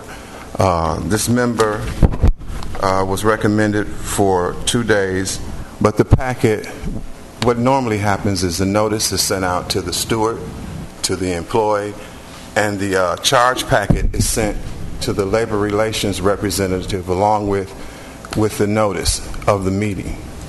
Number one, for this employee, the charge packet went to the employee. He didn't even know what it was. It never went to the LRR. When we found out that he had it, he hadn't given us notice that he had it, and he wasn't noticed to the meeting in the first place. He got no notice to the meeting. He just got the packet. And so what happened is Leticia was supposed to represent him, and what happens is at level 1 and 2, the steward or I do that. When it gets to level 3, for the last 20 years, the labor relations representative exclusively handles those. And what happened with this one is she never got the packet, she never got the notice, and today this guy got 2 days suspension from legal, where they pushed it through anyway without anyone there, not the member, not myself, not Letty.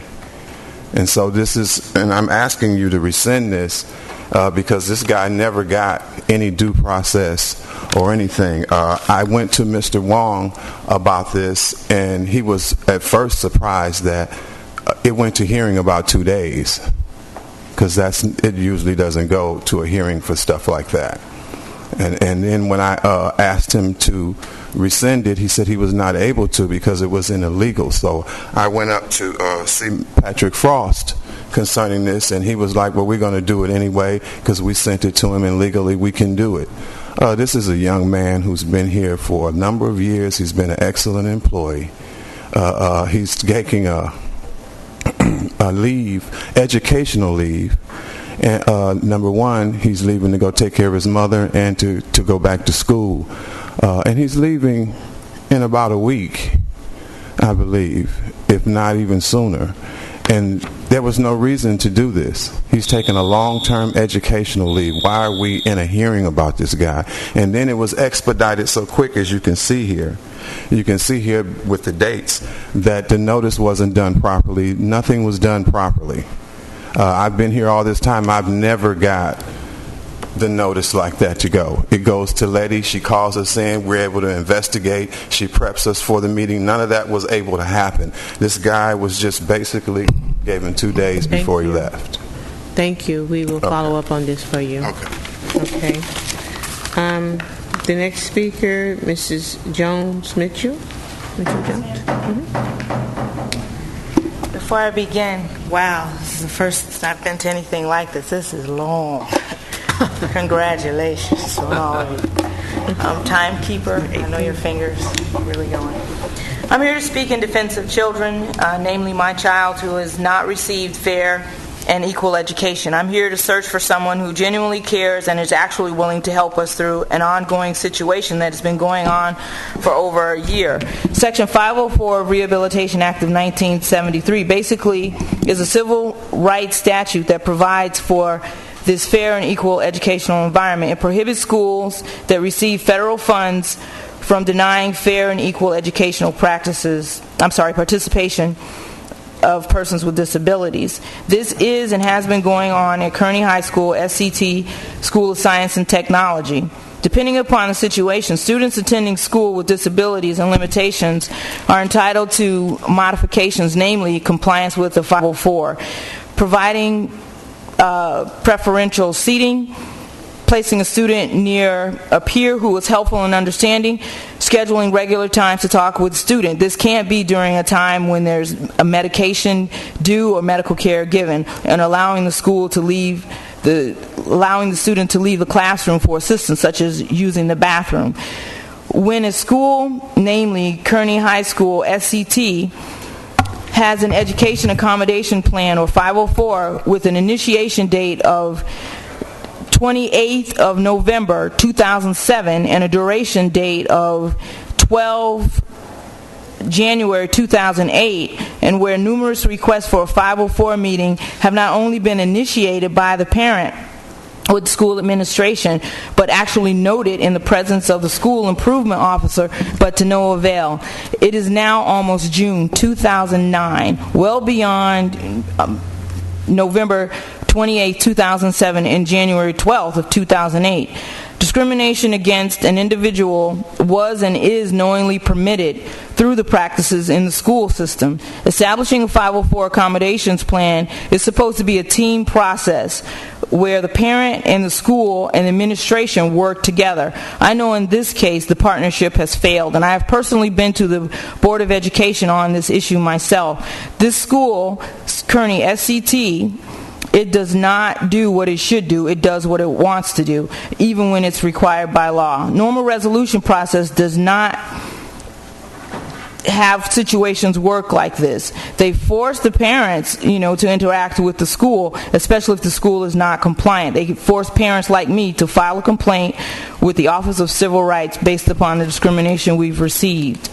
This is something that I'm encouraging, asking someone to actually listen to who really cares and who really wants to help us. I think that the USD's responsibility to discontinue the discrimination process is necessary in support of the No Child Left Behind Act. How does this help our students? It does not. When you have a teacher that is the third substitute for the one term that their focus is baseball, when this teacher is observed by the administration, only they teach when the administration is in the classroom and they're mandated to be there because of the complaints of the students and the parents. I ask you to please embrace the sense of possible mediocrity and help our children. As a military member, I stand at the ready to protect and defend anybody in this room at any time and more. All I ask is someone actually really show a concern and practice what you preach. Protect our children and at least try to help mine, because I can't help her by myself. So if you could listen to me, help me, I'd appreciate it. And I thank you very much. Dr. Morris is behind you. He's going to speak with you. Pardon me? Dr. Morris is going to talk to you. Dr. Morris, okay. That guy. All right. Okay. Thank you. The board members will recess for 5 minutes and then we adjourn for our debriefing. In room 2249. Leave it tomorrow. And I can't access this guy's home address. Did you